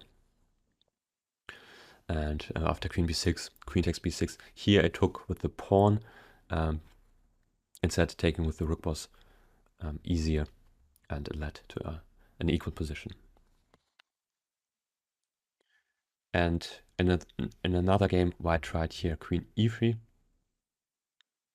queen b6, and queen g3. I believe white should have, or at least it would have been easier for white to simply exchange queens with an equal position. After queen g3, white's position is a bit dangerous. Black played f6 now. And now bishop d3. And after f takes e5, queen takes e5. Here in the game post against Krastev, black could have put a lot of pressure against white's position by playing queen c6, attacking the pawn on g2. And the problem here is white cannot defend it by the natural move queen g3, because now rook b6 follows and white's knight on d6 is lost.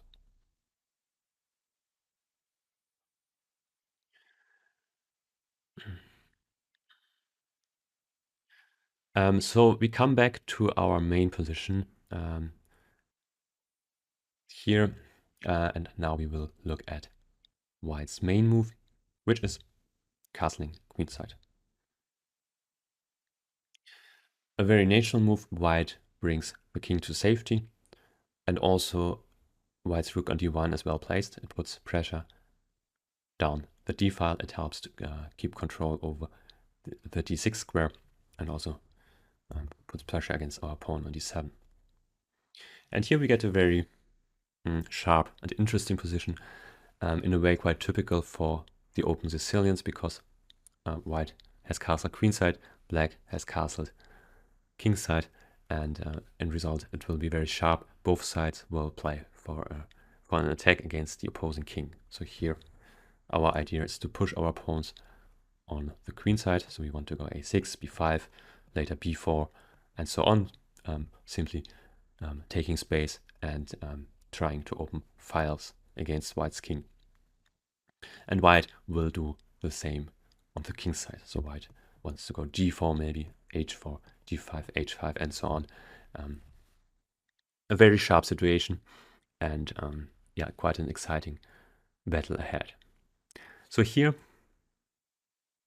first we want to drive away white's knight from b5. White should now go back to d4. Here, knight c7 is no longer an option for white, because after rook a7, white's knight on c7 is trapped, and we are already threatening to win it by going b5.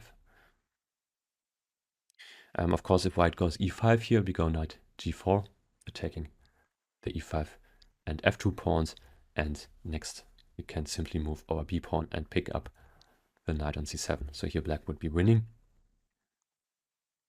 A more interesting attempt is bishop e2, when once again we could simply play b5 in order to win white's knight on c7. But here it's a bit more complicated as white has e5. Even this position is winning for black, but there's an even more convenient solution here, which is to play h5. A bit unexpected. Moving pawns in front of our king is not something we would generally want to do. Here the idea is to give us 2 squares for our knight. So of course white's idea was to play e5. Now, however, we can simply go either to g4 or to h7. So our own knight is safe, whereas white still has no way to bring back the knight from c7, and we will play b5 next and take on c7.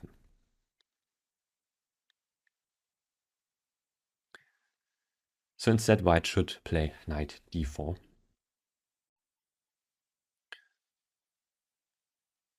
And here the move we want to play is knight e7. It's not at all an obvious move, and for a very long time it was not it was not a known move, and people would not consider it. Only in 2017 it was first played, and it led to a revival of the whole Cobra variation, because it showed that black has quite good resources and gets a very convenient position. Because before we played, instead of knight e7, queen b6 here, with the idea to put pressure against white's knight on d4. There is a threat of knight e8 now, after which white's queen finds it hard to protect the knight on d4. But here white simply takes on c6, b takes c6, and now the pawn on f2 is attacked, so white goes f3.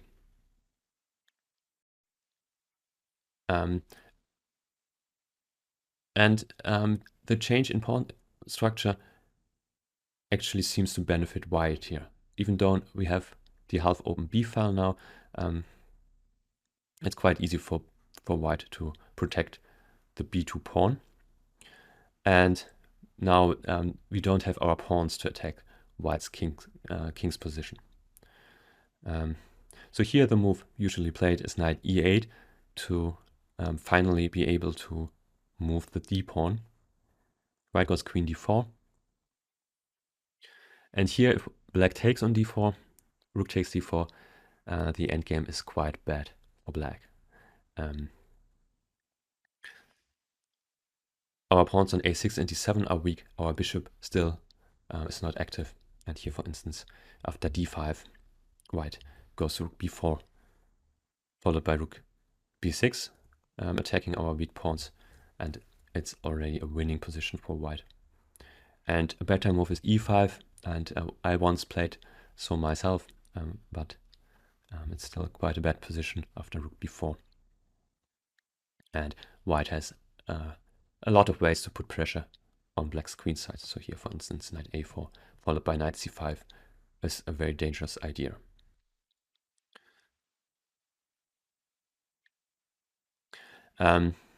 It would be quite desirable to play c5 here, but it does not work because white has knight a4 attacking queen and pawn. And here white wins material. So the move which was later played here was queen c7, keeping the queens and still hoping for some attacking play on the b file. But objectively, there's not much going on for black here. White can, for instance, play e5, preventing us from freeing our position. For instance, c5, queen e3, bishop b7, knight a4. Here, white puts pressure on our queen side. Rook c8, b3, and white has a very nice grip on the position. Black has no counterplay. The knight on e8 is not well placed. And we also have no pawn breaks here, which alter the position. So for instance, f4 simply met by f6 is simply met by f4 when white still keeps control over the position. So therefore, for a very long time, the Cobra itself was regarded as slightly dubious because if white knew how to play it, white would get an advantage. But once this knight e7 move was discovered, we understood that the Cobra is quite a playable opening, And here, as we will see, black gets enough counterplay. After knight e7, white has tried a wide range of different moves, and I believe it's not so important to remember how to exactly react against each of those attempts. It's more important to get a general feeling, what is this position about, what are the typical plans, and we should also see and understand a few reoccurring typical motives. Still, we will analyze quite a few of white's options, and I hope you will get a good feeling for the position after watching the video. So usually white plays for kingside attack, and the most popular way to do so is by playing h4. But we will look at a few other options first. So one move which is also quite popular is f3. And it's a very normal move in a lot of Sicilians. White protects the e4 pawn, but also prepares to push the g pawn. So white here as well is playing for kingside attack. Now our play is pretty straightforward. We go b5 here, which is the move we will usually play. So we are preparing our own attack on the queen side, as well as preparing to develop the bishop to b7. Here there are once again a few different moves white tried in practice. One is a3, a rather slow approach, preventing us from playing b4 later. And we will not analyze it here, but you find the model game Mkhitaryan against Giev in the model game section.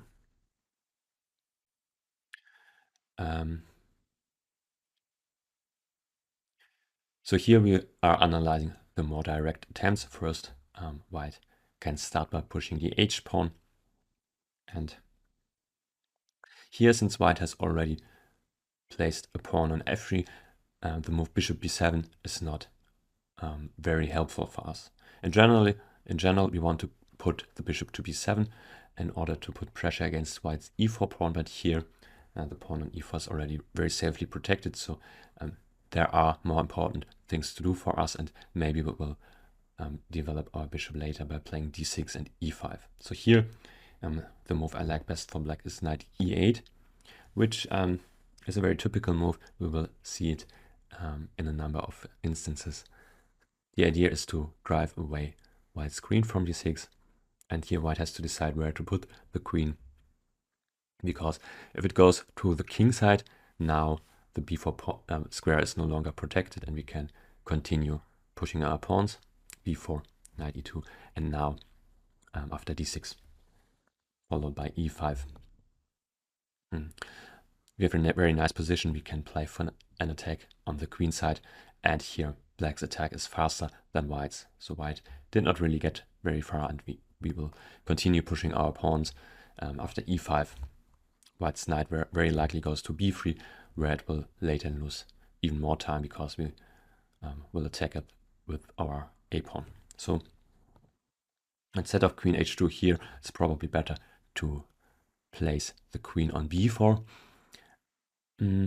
But it's not a very convenient square for white's queen, and here we can go rook b8 and later and continue pushing our pawns on the queen side and also win some time by attacking white's pieces. If white instead of h4 plays g4, our ideas are very similar. So here once again there is no real point in playing bishop b7. Instead we go knight e8. And if white goes queen b4, we play d6 here, and the idea still is to later push back white's pieces on the queen side. So for instance, we might play e5, driving away white's knight from d4, and then we can go knight c6, attacking white's queen, or we might play rook b8, protecting our b pawn, and then go a5. So here as well, black gets very good play. Instead, here white might play queen g3. And now, once again, we can play b4, knight b1 and d6.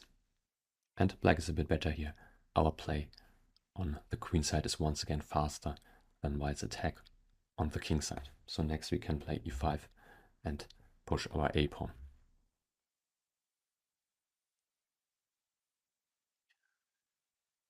So the move f3 is a bit slow, and if white wants to play g4, there is the very interesting possibility to do so right away. So white could play g4 here, sacrificing a pawn.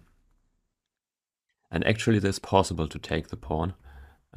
It happened in a Grandmaster game, Mahsud Idani, where rook g1, knight f6 was played, and black's position is quite solid.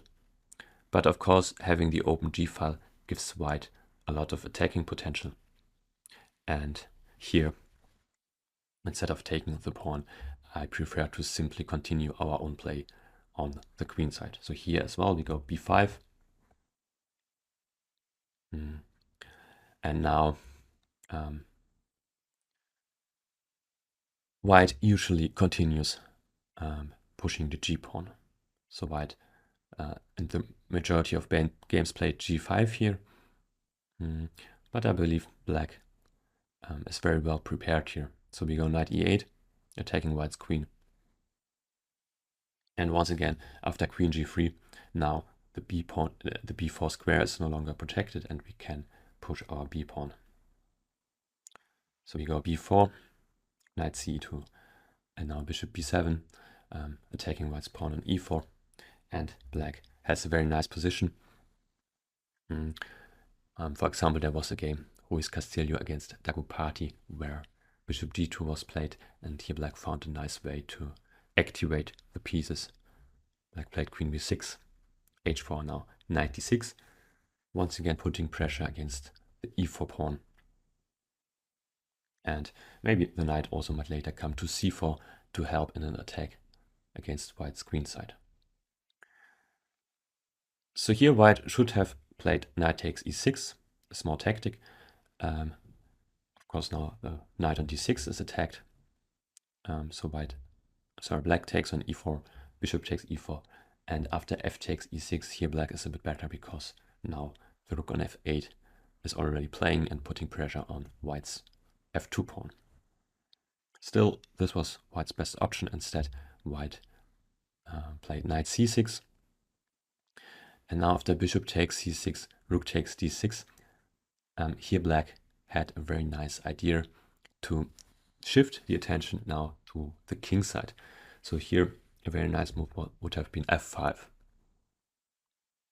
And after g takes f6, rook takes f6, black managed to activate the rook. And once again, the rook puts a lot of pressure on white's pawn on f2. And here, black is better. So instead of the direct g5, I believe white has better options. One is the prophylactic a3, preventing us from pushing our b-pawn. And here, if we simply continue our development by playing bishop b7, white plays f3 now, and for instance, knight e8, queen f4, knight c6, white can regroup, queen d2. White's queen is very nicely placed on d2, putting pressure on the d file, as well as keeping both queenside and kingside under control. And here I believe white is a bit better, because now our knight on e8 is not very well placed. So instead, what I like best for black here is to now take on g4. Since white lost a bit of time by playing a3, now we take the pawn, and of course white does get some compensation for it, because now white can go rook g1 and use the semi-open g file. But once again, our position is very solid. We simply go back to f6, and now after queen g3, for instance, we can defend the g7 pawn by going knight e8. And black's position is very safe. Next we can play g6, with the idea to put our knight to g7. It's a bit passive, but the idea is to prevent white from opening the position on the king side. So both the h4, h5 as well as the f4, f5 pawn breaks are prevented by our knight on g7. And yeah, it's a very interesting position, and I don't believe black is worse here.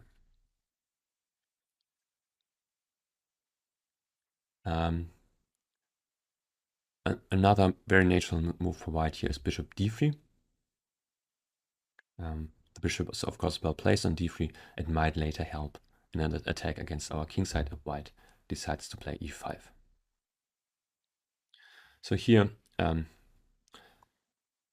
once again, it is possible to take on g4, but instead, the move I mainly analyze here is bishop b7, and after g5, knight e8, queen g3. Here black has a lot of different options. For instance, we can play a very natural move like rook c8, potentially preparing an exchange sacrifice on c3, or it's also possible to activate the queen by playing queen b6. But a move I like even more is the move f5. It's quite an unusual idea, but we will see it in some different instances, and it's a very nice way to activate our pieces on the king side. So here, opening the g file is not very dangerous. We can quite easily protect our g7 pawn. But on the other hand, our pieces will get very nice squares here. So for instance, after g takes f6, knight takes f6, both our knight and rook are now quite active, and there's a threat of going b4, attacking the e4 pawn. So here it's a very unusual, interesting position. It could actually lead to some very crazy complications. So here white might take on b5 with the idea after a takes b5 to take on e6, attacking our queen, as well as threatening mate on g7. So here black has to take on e6, queen takes d8, and after rook f takes d8, we have a very unusual, exciting position. Black has a lot of material for white's queen, but of course the king position is not completely safe yet. So it's a very interesting struggle.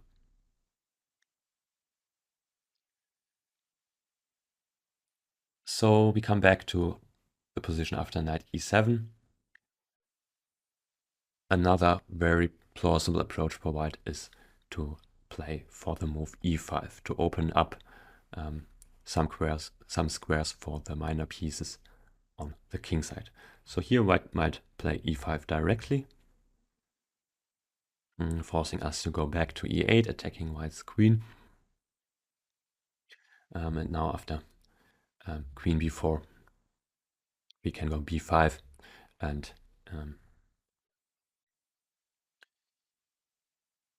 once again black has very nice play on the king side, on the queen side. So here we will probably go bishop b7 first to activate the bishop, and later we will prepare our pawn push a5 by protecting the b5 pawn. For instance, we might go knight c7 or rook b8 and push our pawns and gain some time by attacking white's pieces. So here black would get quite good play. Instead of queen b4, white might prevent our direct play with b5 by going queen a3. So now the point is, of course, if we play b5 here, our a pawn is pinned and white can take on b5. But there is a disadvantage as well to white's move, because now white's queen is a bit off and white no longer can protect the e pawn. So here we go knight g6, attacking the pawn on e5, and it turns out white is unable to protect it. So for instance, rook e1 would be a mistake, because we go queen g5 check, king b1, and after knight takes e5 here, white does not have a lot of compensation for the pawn. Instead, white might play knight f3, but this as well does not protect the pawn on e5, because now we can first take on e5. Queen takes e5, knight takes e5 and queen g5 check, king b1 and queen takes e5. And here white does have some compensation for the pawn, but I'd rather be black because black's position is very solid, and the extra pawn might later be the deciding factor. So here we go d6, and yeah, black has a good position. There is one way to keep the e-pawn, but instead sacrificing another pawn. So white could go f4, knight takes f4, and now for instance knight f3. White does have, once again, some compensation. White has a very active position and is well developed, but still black's position is quite solid, and for instance f6 fights for the center. Black is doing well here as well. Finally, after knight g6, I analyzed the move bishop d3, and it's an important tactical motive here, because now knight takes e5 does not work. White's idea is now bishop takes h7 check, deflecting our king, after king takes h7, queen takes f8, wins material for white. So here we should still play to win the e5 pawn, because the pawn is taking away a lot of space from our minor pieces and prevents us from moving the d pawn. So here we should go queen g5 check, king b1, and now queen takes e5. And here I looked at the move knight f3, but once again black's position is very solid. We go queen c7, and if now white plays h4, we can go d5, taking space in the center, and later we will be able to develop our bishop to d7.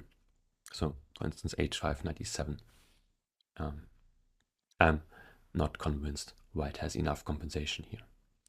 But instead white can play the direct h4. And here we are not really in time to occupy the center like before, because now there's the threat of h5 when our knight has no good square to go. So here it's best for black to give back the pawn, but force the exchange of queens. So otherwise white's attack might be quite dangerous. After queen d6, white can now take on d6, and knight takes d6, and now take on g6.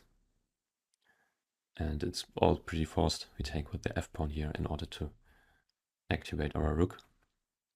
Knight takes e6, d takes e6, rook takes d6, rook takes f2. So black still has an extra pawn, even though we would probably will lose it quite quickly, because here it's most important to activate our bishop, which is not playing yet. So here we should go e5 next, even though it's very hard to protect the pawn on e5. So here white will very likely win back the pawn, and objectively it's an equal position, but of course a very imbalanced one, and a lot of fight still ahead. Instead of the direct e5, white might prepare it by bringing the queen towards the king side, queen g3. And the idea here is to play e5 and create an attack against our king, but this time not by pushing the pawns, but instead by bringing the minor pieces towards our king side. Black cannot really prevent here white from playing e5, so instead we simply focus on our own play on the queen side, and we play our usual b5. Here white should continue by playing e5, because the move bishop d3 is not really challenging. It has been played in a few games, but now we can prevent white's e5 by playing d6. And here white should play f4, but still black has no problems.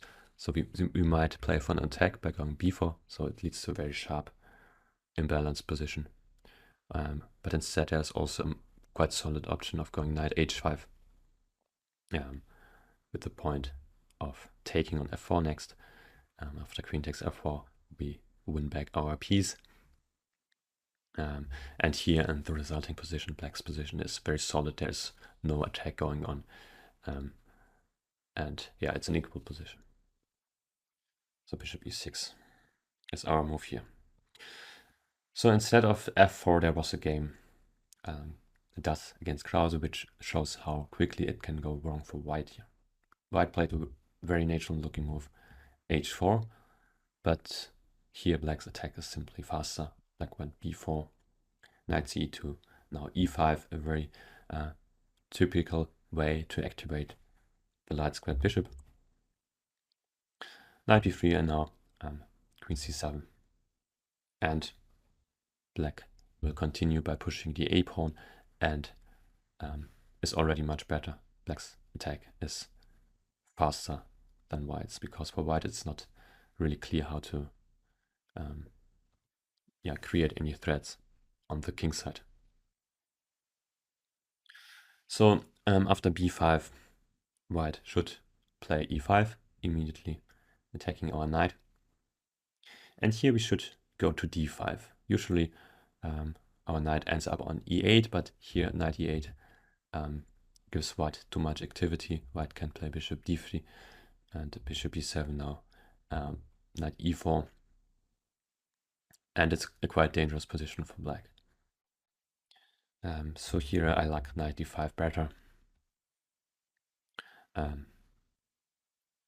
Because obviously the knight is more active on d5. And here there are two interesting ways for white to continue. One is bringing the knight towards the king side, knight e4. So next white might play bishop d3, and there are also ideas like knight f6 check, or white might also bring the knight to d6. And here we continue by playing queen b6. There are 2 points to queen b6. First of all, we keep an eye on the knight on d4, and by doing so we prevent white from playing bishop d3, because now we can simply take on d4.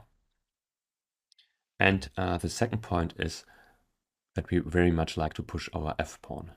Once again, this idea which we have already seen before, by pushing the f-pawn and forcing it maybe not forcing it, but exchanging it against the e5 pawn, gives our minor pieces and the rook on f8 more freedom and more activity on the king side. So the direct f6 here was not possible yet, because after e takes f6, knight takes f6, white has the tactic knight takes e6 winning material, because there is a mating threat on g7 as well as an attack against our queen. And of course, after d takes e6, white can take on d8. So queen b6. And here there are different ways for white to continue. If white plays a rather slow move like bishop e2, we can go f6, and black is doing all right. If white occupies the blockading square on d6, once again we have the idea to push our f-pawn. First bishop b7, and now after bishop d3, f5 is a very nice move for black, because now if white does not take on f6, our pawn on f5 makes sure that white's bishop on d3 is not participating in any kingside attack, and also the knight no longer can use the e4 square. And if white takes on f6, after rook takes f6, our rook is active and can help protecting our king side. So once again, black is doing fine here.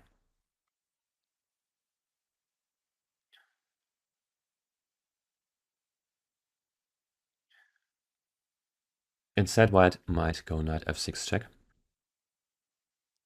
Now, of course, taking on f6 is not a good idea. White takes back and threatens mate. So we should go king h8, keeping our structure solid. And now there is the threat to take on f6. Knight takes d5, knight takes d5. And here white has this idea to play knight f5 in order to weaken our pawn structure. So of course there's a mating threat on g7, and in general white's knight is very dangerous here. So we should take it. E takes f5, but after rook takes d5, we do have some pawn weaknesses. But it's not a big problem, because here we get quite good counterplay by going queen e6, attacking white's rook.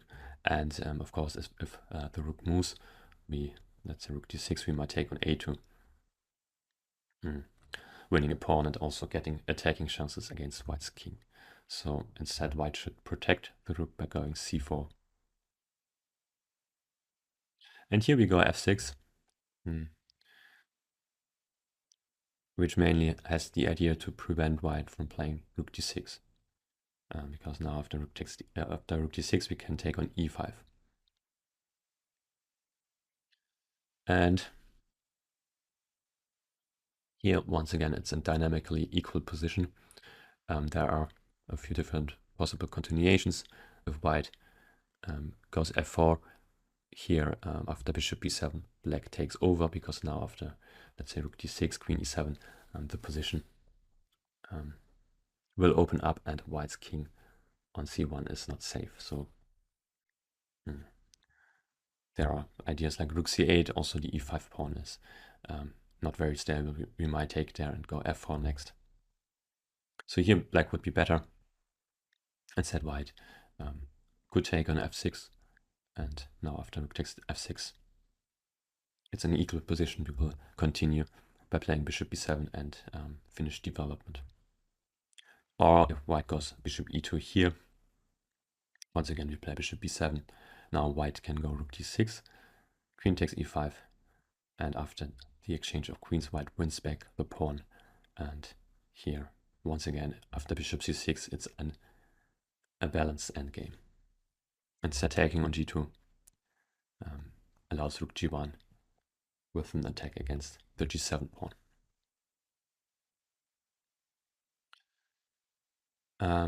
So instead of knight e4 here, white can also immediately go for the tactical motive we just saw. So white might take on d5 here with the idea after knight takes d5 to go knight f5.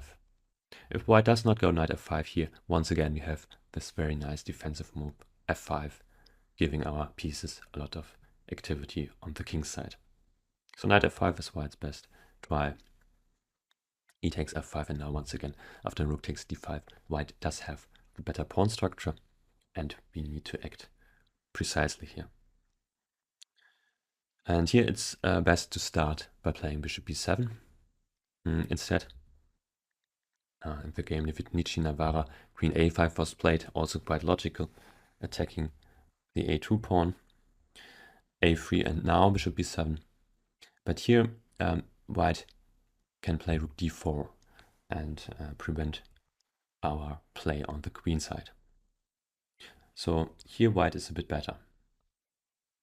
Instead, after bishop b7, we have similar ideas. If white goes, for instance, to d6, now, of course, we play queen a5, as now the a2 pawn is hanging, and there's also the idea of giving a check on e1. So, of course, white cannot protect the a pawn by playing king b1, because after queen e1 check, it leads to mate. And also, if white plays a3, now we have b4, and black gets attacking chances. And that's why white's rook is not really well placed on d6. White should play rook d4 here as well, in order to keep an eye on the b4 square. So here, if we continue the same by playing queen a5, white once again has a3, keeping keeping the position safe. We cannot go for b4 here. So instead, there is a better option for black, which is queen b6 first, attacking white's rook. And the point is, we wait for white here to take on d7, and only now play queen a5. As now white's rook is once again not protecting against our play on the queen side. So once again here, white cannot play king b1, of course, because we have a mate in 2. White might play queen c3, but it's not working for white, because here we can take on a2, and now winning the piece, but taking rook takes b7 is too dangerous. White, yeah, black gets a mating attack here after queen a1 check, king d2, rook d8 check. Now, of course, if white interposes, we can simply take the exchange, or win the exchange by taking white's rook. Instead, if white runs with the king, we continue our attack, queen c1 check, king e2, king f3, queen d1 check. Now, of course, king g3 leads to mate, and instead if white goes back to e3, we have the double attack, queen d5, which not only attacks white's rook on b7, but also threatens mate in 1, queen e4. So here we win white's rook. So white's best move here is a3, and now white would be ready to take our bishop. I'm sorry, white is not ready to take our bishop, but might play something like bishop d3 or maybe even b4. But here we continue by playing rook d8. And now, of course, rook takes b7 is once again is mate.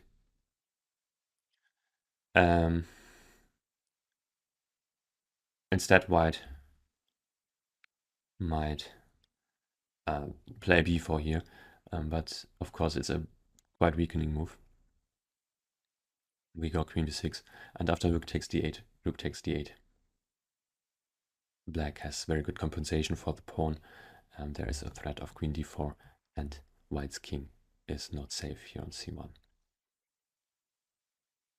So a more natural way for white to continue here is rook takes d8. Rook takes d8, and now bishop d3. Here, instead of bishop d3, there's once again, white can play queen c3 as well. But here black is doing fine as well. We even have a choice. We can go queen b6, continue to play for an attack and for good compensation, because white's king is not safe. We attack the pawn on f2 here. Or we can also play queen takes c3 with the idea after b takes c3 to go after the e5 pawn, rook e8, f4, and g5. And white cannot protect the pawn on f4, and after f takes g5, rook takes e5. There are a lot of pawn weaknesses in white's camp. So after rook takes d8, bishop d3 is a very natural defensive move, because now our rook on d8 is blocked, and also white's rook protects the e1 square. But we can continue to play for an attack by going b4, attacking the a3 pawn. Of course, white cannot take on b4 because we go queen a1 check and take white's rook. And after bishop takes f5, b takes a3. Here white can even take with the pawn on a3, even though I believe it's quite unlikely to happen, because it looks really risky for white. But the engine shows it's still only an equal position.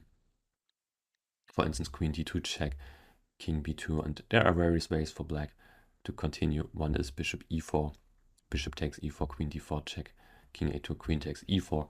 And since white's king is so exposed, white has no advantage. There might be a perpetual soon, or we might also win back our 2 pawns. So instead of b takes a3, I believe the move more likely to happen is queen takes a3, queen takes e5. Now we won back a pawn, and we will also win back the other one soon, because there are threats against white's kingside pawns now. So there was a game, Bekmuratov-Fedorov, where queen a3 was played, queen f4 check, king b1, g6. And here white should have protected the king side by playing bishop d4, queen takes f2, bishop f3 when it's still in equal position. But instead white went for bishop d3, after which queen takes f2 simply won a pawn for black. White cannot protect the pawn on g2. And after rook f1, queen takes g2, black was able to convert the advantage. Next we have bishop e2, which feels a bit slow. White prepares to play g4, but as we have seen before, white could also play g4 in one go.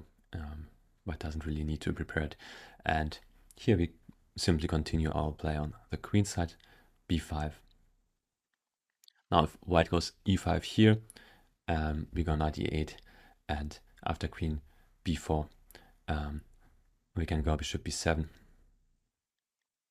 And white's pawn on e5 is a bit vulnerable. So here there is a threat to play knight g6 when it's once again hard for white to protect the pawn on e5. So here black is already a bit better. Instead, if white plays g4, now we can go bishop b7, attacking white's pawn on e4. And after f3, knight e8, we get our typical play. If white's queen goes to the king side, we can of course push our pawns once again, while if white's queen goes to the queen side, it will be a bit vulnerable. So here we play d6, and our idea is to play e5 next, followed by knight c6, and we drive away white's queen, and later can push our pawns on the queen side. Once again, black gets very nice play on the queen side here.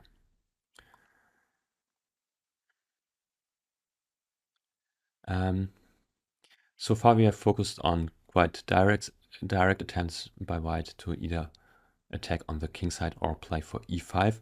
Instead there's also an interesting prophylactic move, knight b3.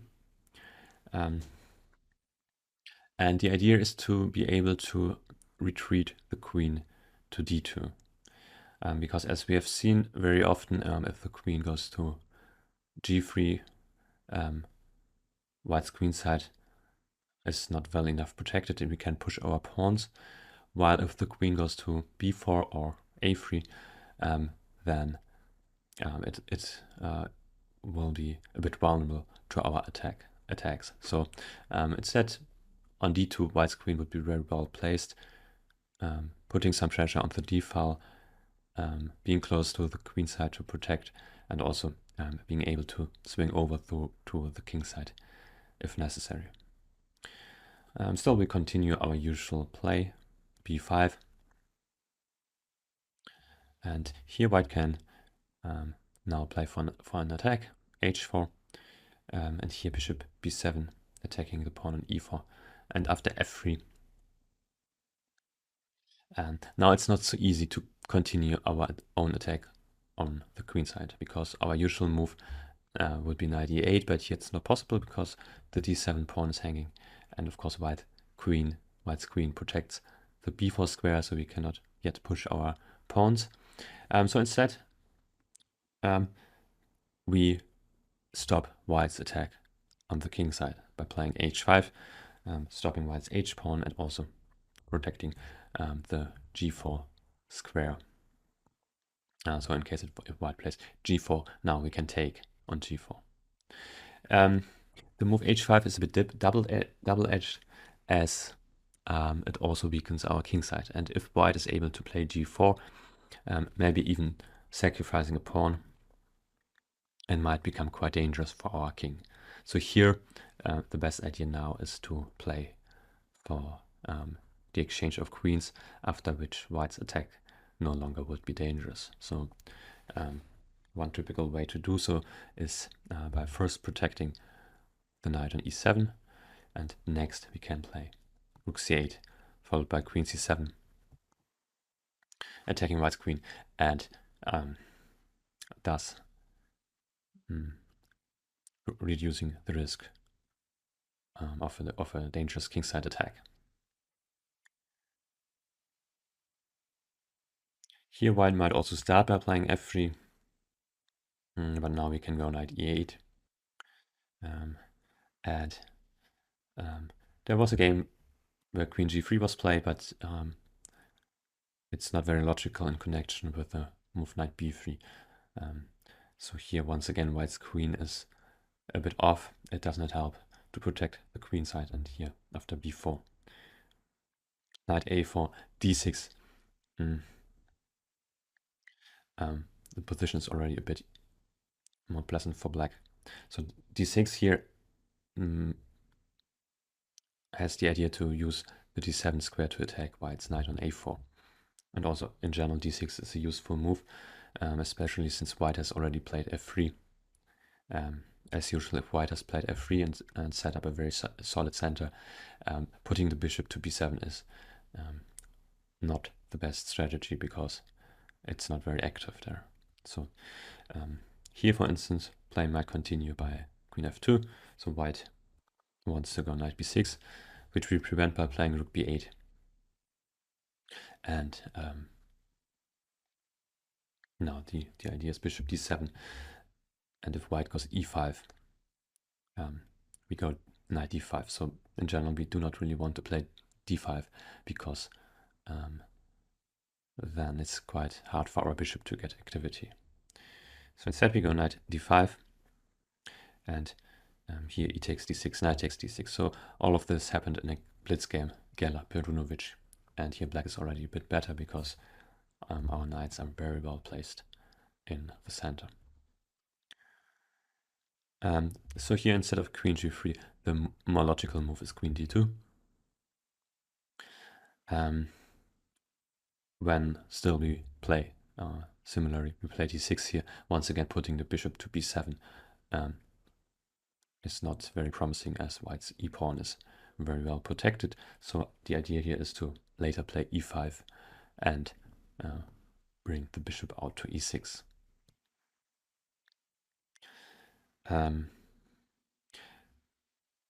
If white goes g4, we play b4, and now if white's knight retreats to either e2 or b1, we will simply continue pushing our pawns. There's nothing stopping us, so we go a5 and a4 next, even winning some time by attacking white's knight on b3.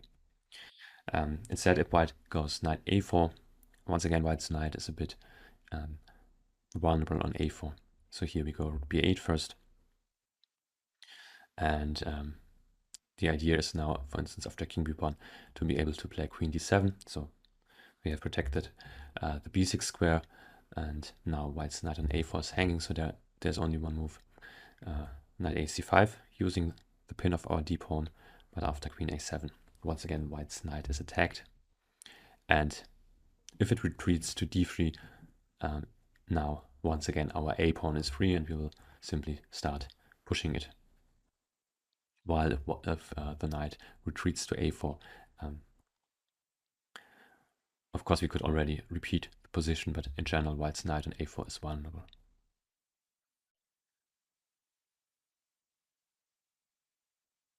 So instead white might try the direct e5, putting pressure on our d6 pawn, and once again we do not want to go d5 because black's bishop on c8 will not get active, and white can set up a very nice dark square blockade here in the center.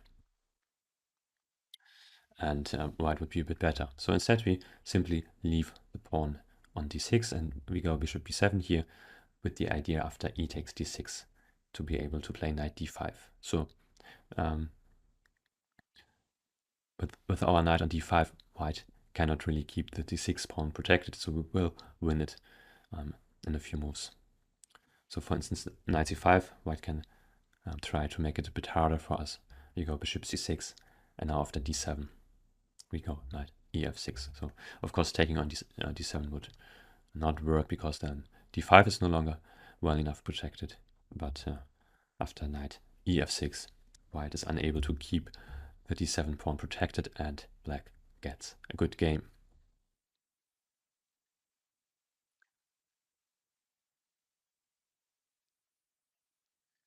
There is another interesting prophylactic move for white, which has not really been played a lot in tournament practice. Also, it does look a bit dangerous for white, but it's one of the engine's top choices, and we might as well see more games in the future. So it's the move a4. And as we have seen, usually our idea was to push b5, so it's quite logical for white to try and prevent it. On the other hand, moving a pawn in front of the king's position is quite dangerous. Here, for instance, we might already sacrifice a pawn by playing b5, and if white takes it, black gets quite good compensation because now our rook is very active and we can play for an attack. So b5 immediately is possible, but what I like better is to prepare it a bit. One thing though we should not do is to play passively here. For instance, b6. Yeah, this has been played, but black really needs to get some attack going on the queen side, and playing b6 results in a position which is better for white because white will get an attack on the king side. So instead, I believe we should play for b5, and you can do so by starting with knight e8. Now if white's queen goes to g3, it's a bit far off, and we can start our play on the queen side by going b5. So for instance, a takes b5, now bishop b7. And black gets very nice compensation. Now all the files here are open, and we can play for an attack.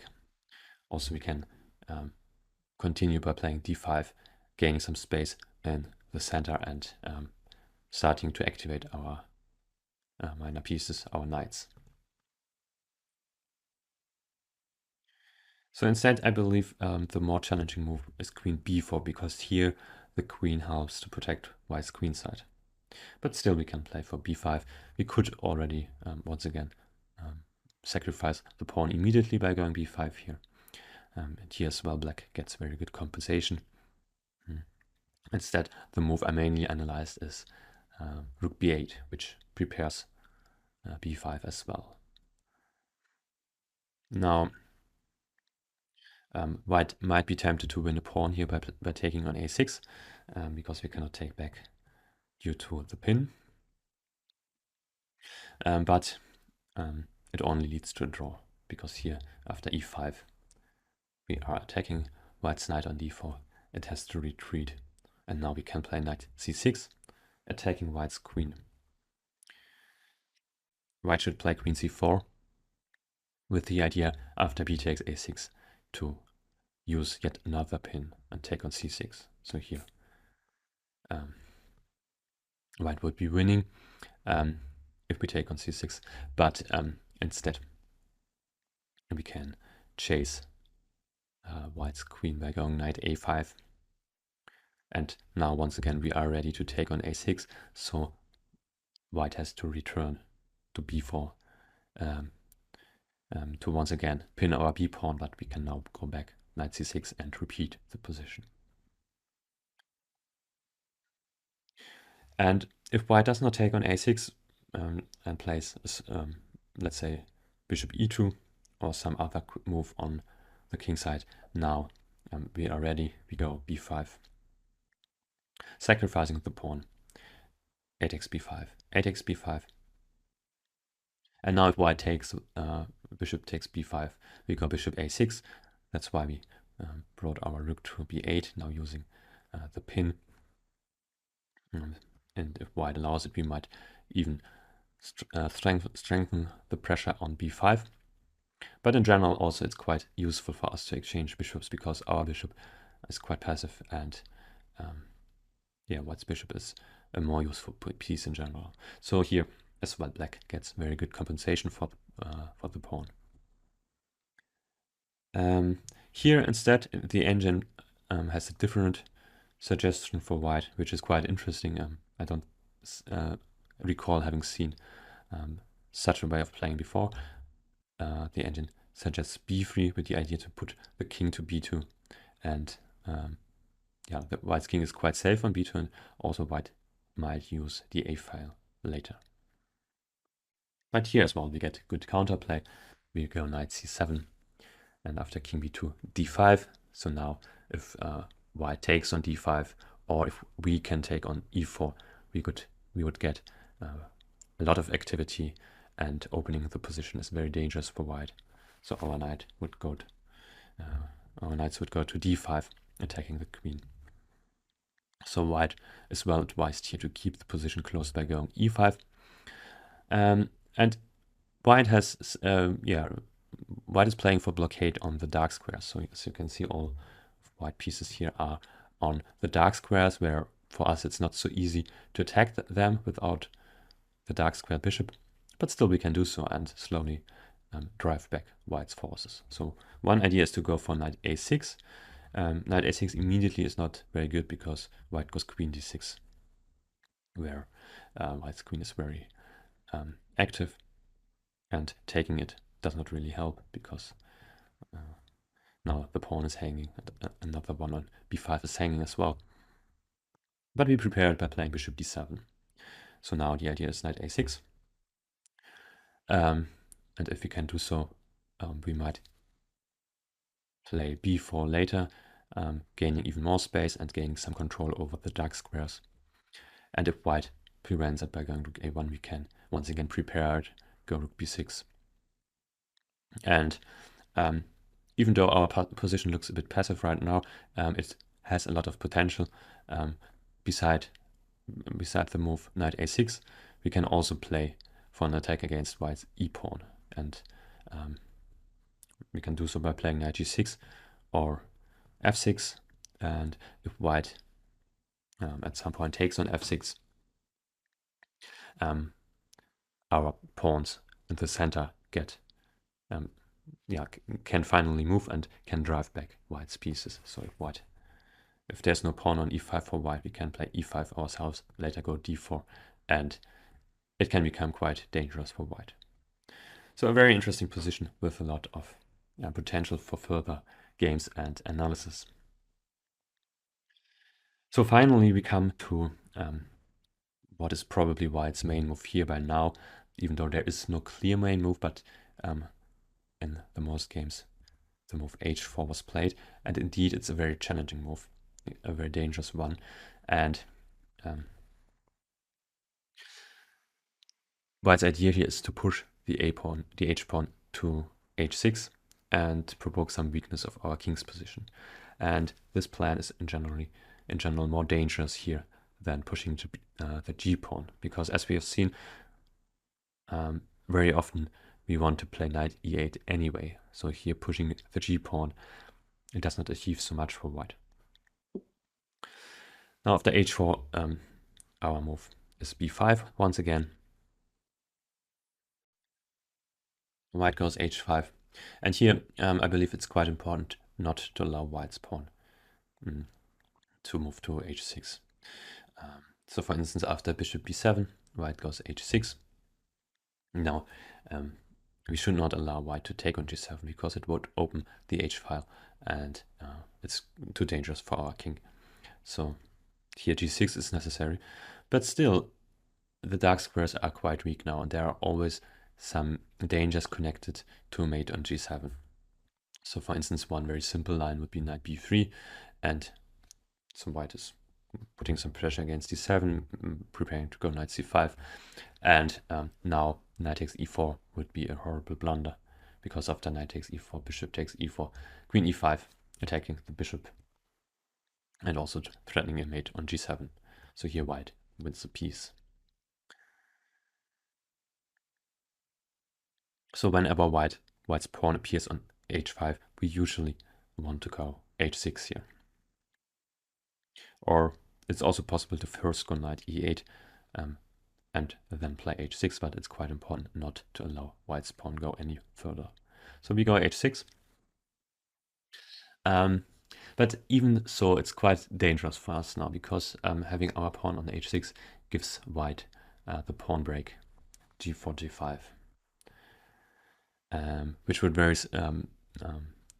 which is very quick and opens the position on the king side. So there's a lot of attacking potential for white here, and therefore here we should not focus on our own attack on the queen side because it is coming too slow here, but instead defend against white's attack on the king side, and the best way to do so is by exchanging queens, because in general if queens are exchanged, the attack is not very dangerous. So here the most forceful way for white to continue is g4. In practice there have been some other moves played, but I don't think we should it's necessary to look at them, because it's quite clear white's best idea is to push the g-pawn to g5, and there's no reason to prepare it by playing something like f3 here, since after g4 it's too dangerous to take the pawn. Here after knight takes g4, white goes rook g1. Now taking on f2 does not work because of queen g3 attacking the g7 pawn as well as our knight on f2. And if instead if black plays knight f6 here, white simply brings another piece to the attack.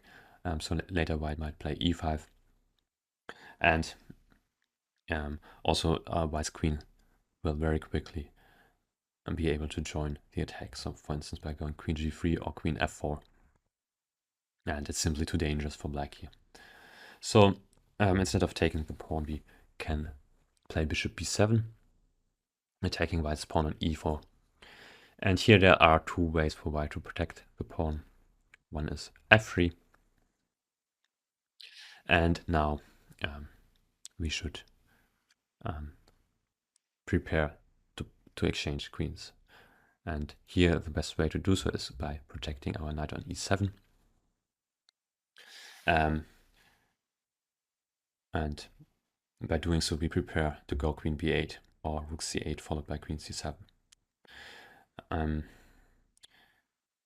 Instead knight c6 here does not work well, because after knight b3 white's queen can retreat to d2. For instance, after queen b8 white plays queen d2, and here white has a lot of pressure, so there is a threat of g5 and also knight c5 attacking our e7 pawn. So instead we go rook e8, and here there are a lot of possible moves for white. One which was played in a game Nbd5 pasta is rook h2, but now we can go queen b8, force the exchange of queens, knight b3, bishop c6. And here in the game a3 was played, and now I like the move a5 best. So here we can simply continue our usual plan of attacking on the queen side, since white's moves were not very forceful and white's attack is not very strong here.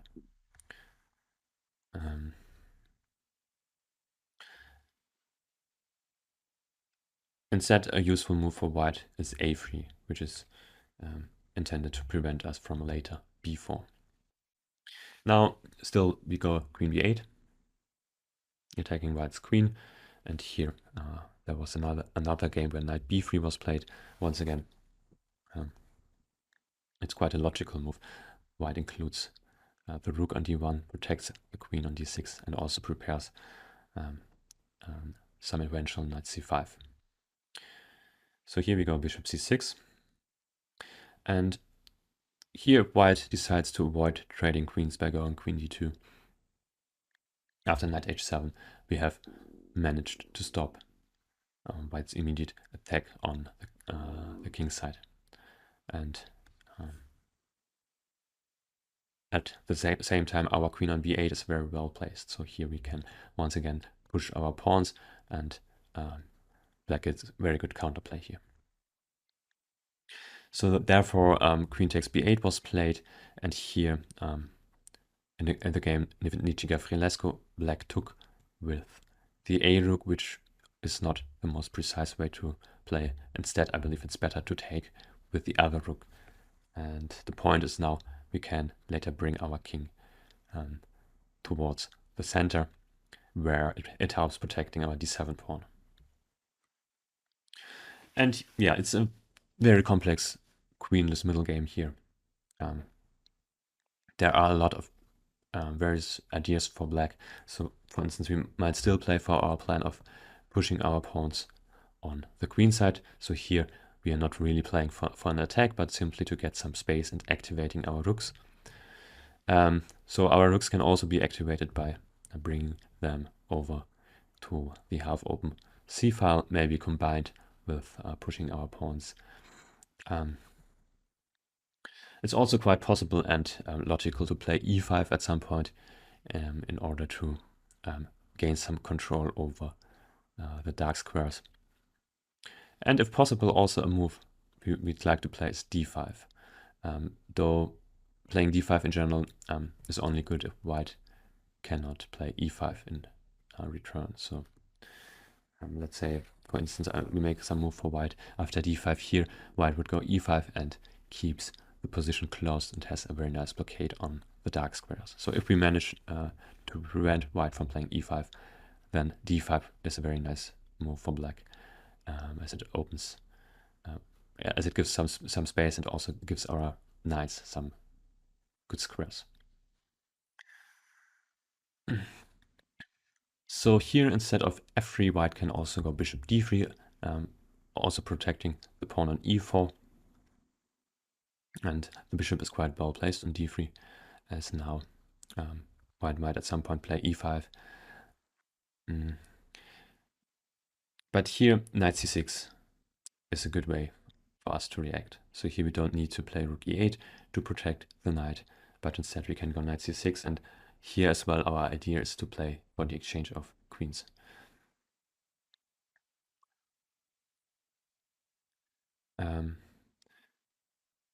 So the most challenging way for white to play is knight takes c6, bishop takes c6, and now rook h1.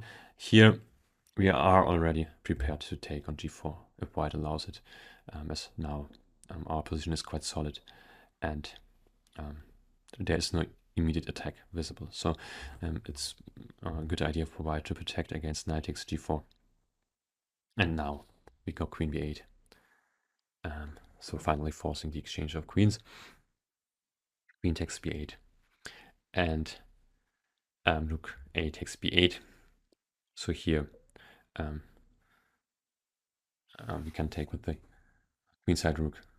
Our rook from f8 is well placed on d8, where it protects the d pawn. Also, we would like to play d6 to gain some control over some dark squares.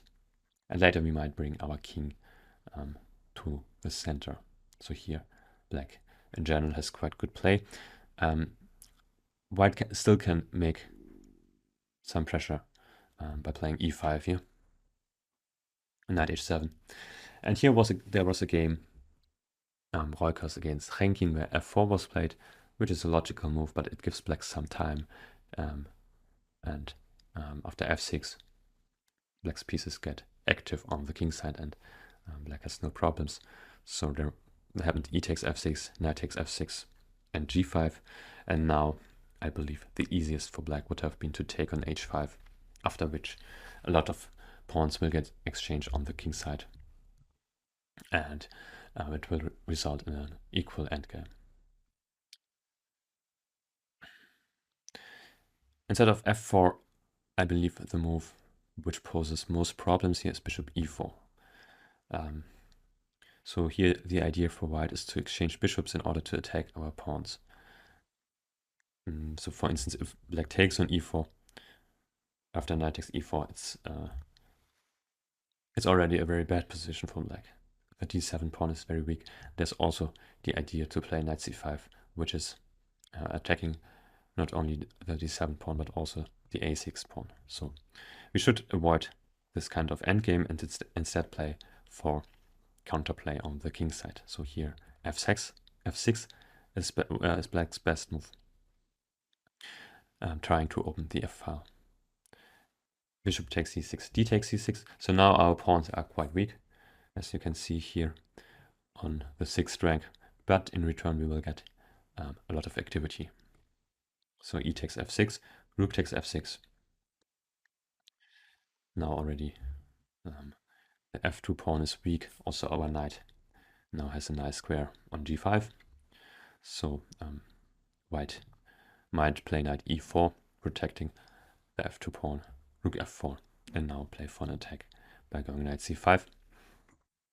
Rook takes f2, knight takes a6, and here rook e8.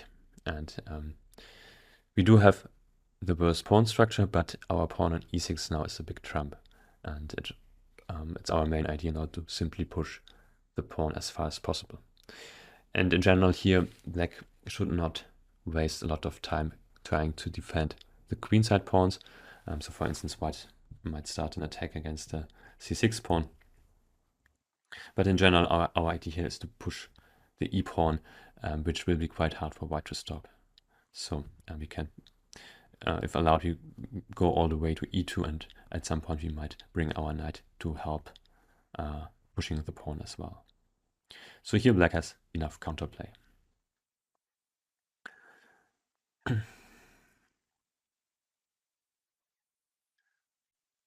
So now we have reached the end of our first chapter. Let's briefly sum up what we have looked at. So here, after e4, c5, we went to our starting position of the 4 knights Sicilian and looked at white's most popular move, knight db5. Here we play the quite interesting move bishop c5, the Cobra variation. And in this chapter we analyzed white's main continuation, bishop f4, castles, and now the precise bishop c7, forcing our queen to e7.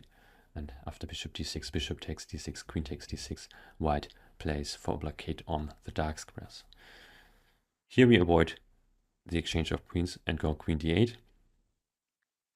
And now we looked at a number of moves. First we looked at some sidelines, and I don't want to repeat them here, but just one idea which is quite important and worth remembering. Once we can, we should push d5, freeing our queenside, and there was a very important tactical motive. For instance, here after e takes d5, queen takes d8, rook takes d8. Castles, once white castles queenside, the f2 pawn becomes quite vulnerable, and here after d4, knight e2, knight e4, black takes over.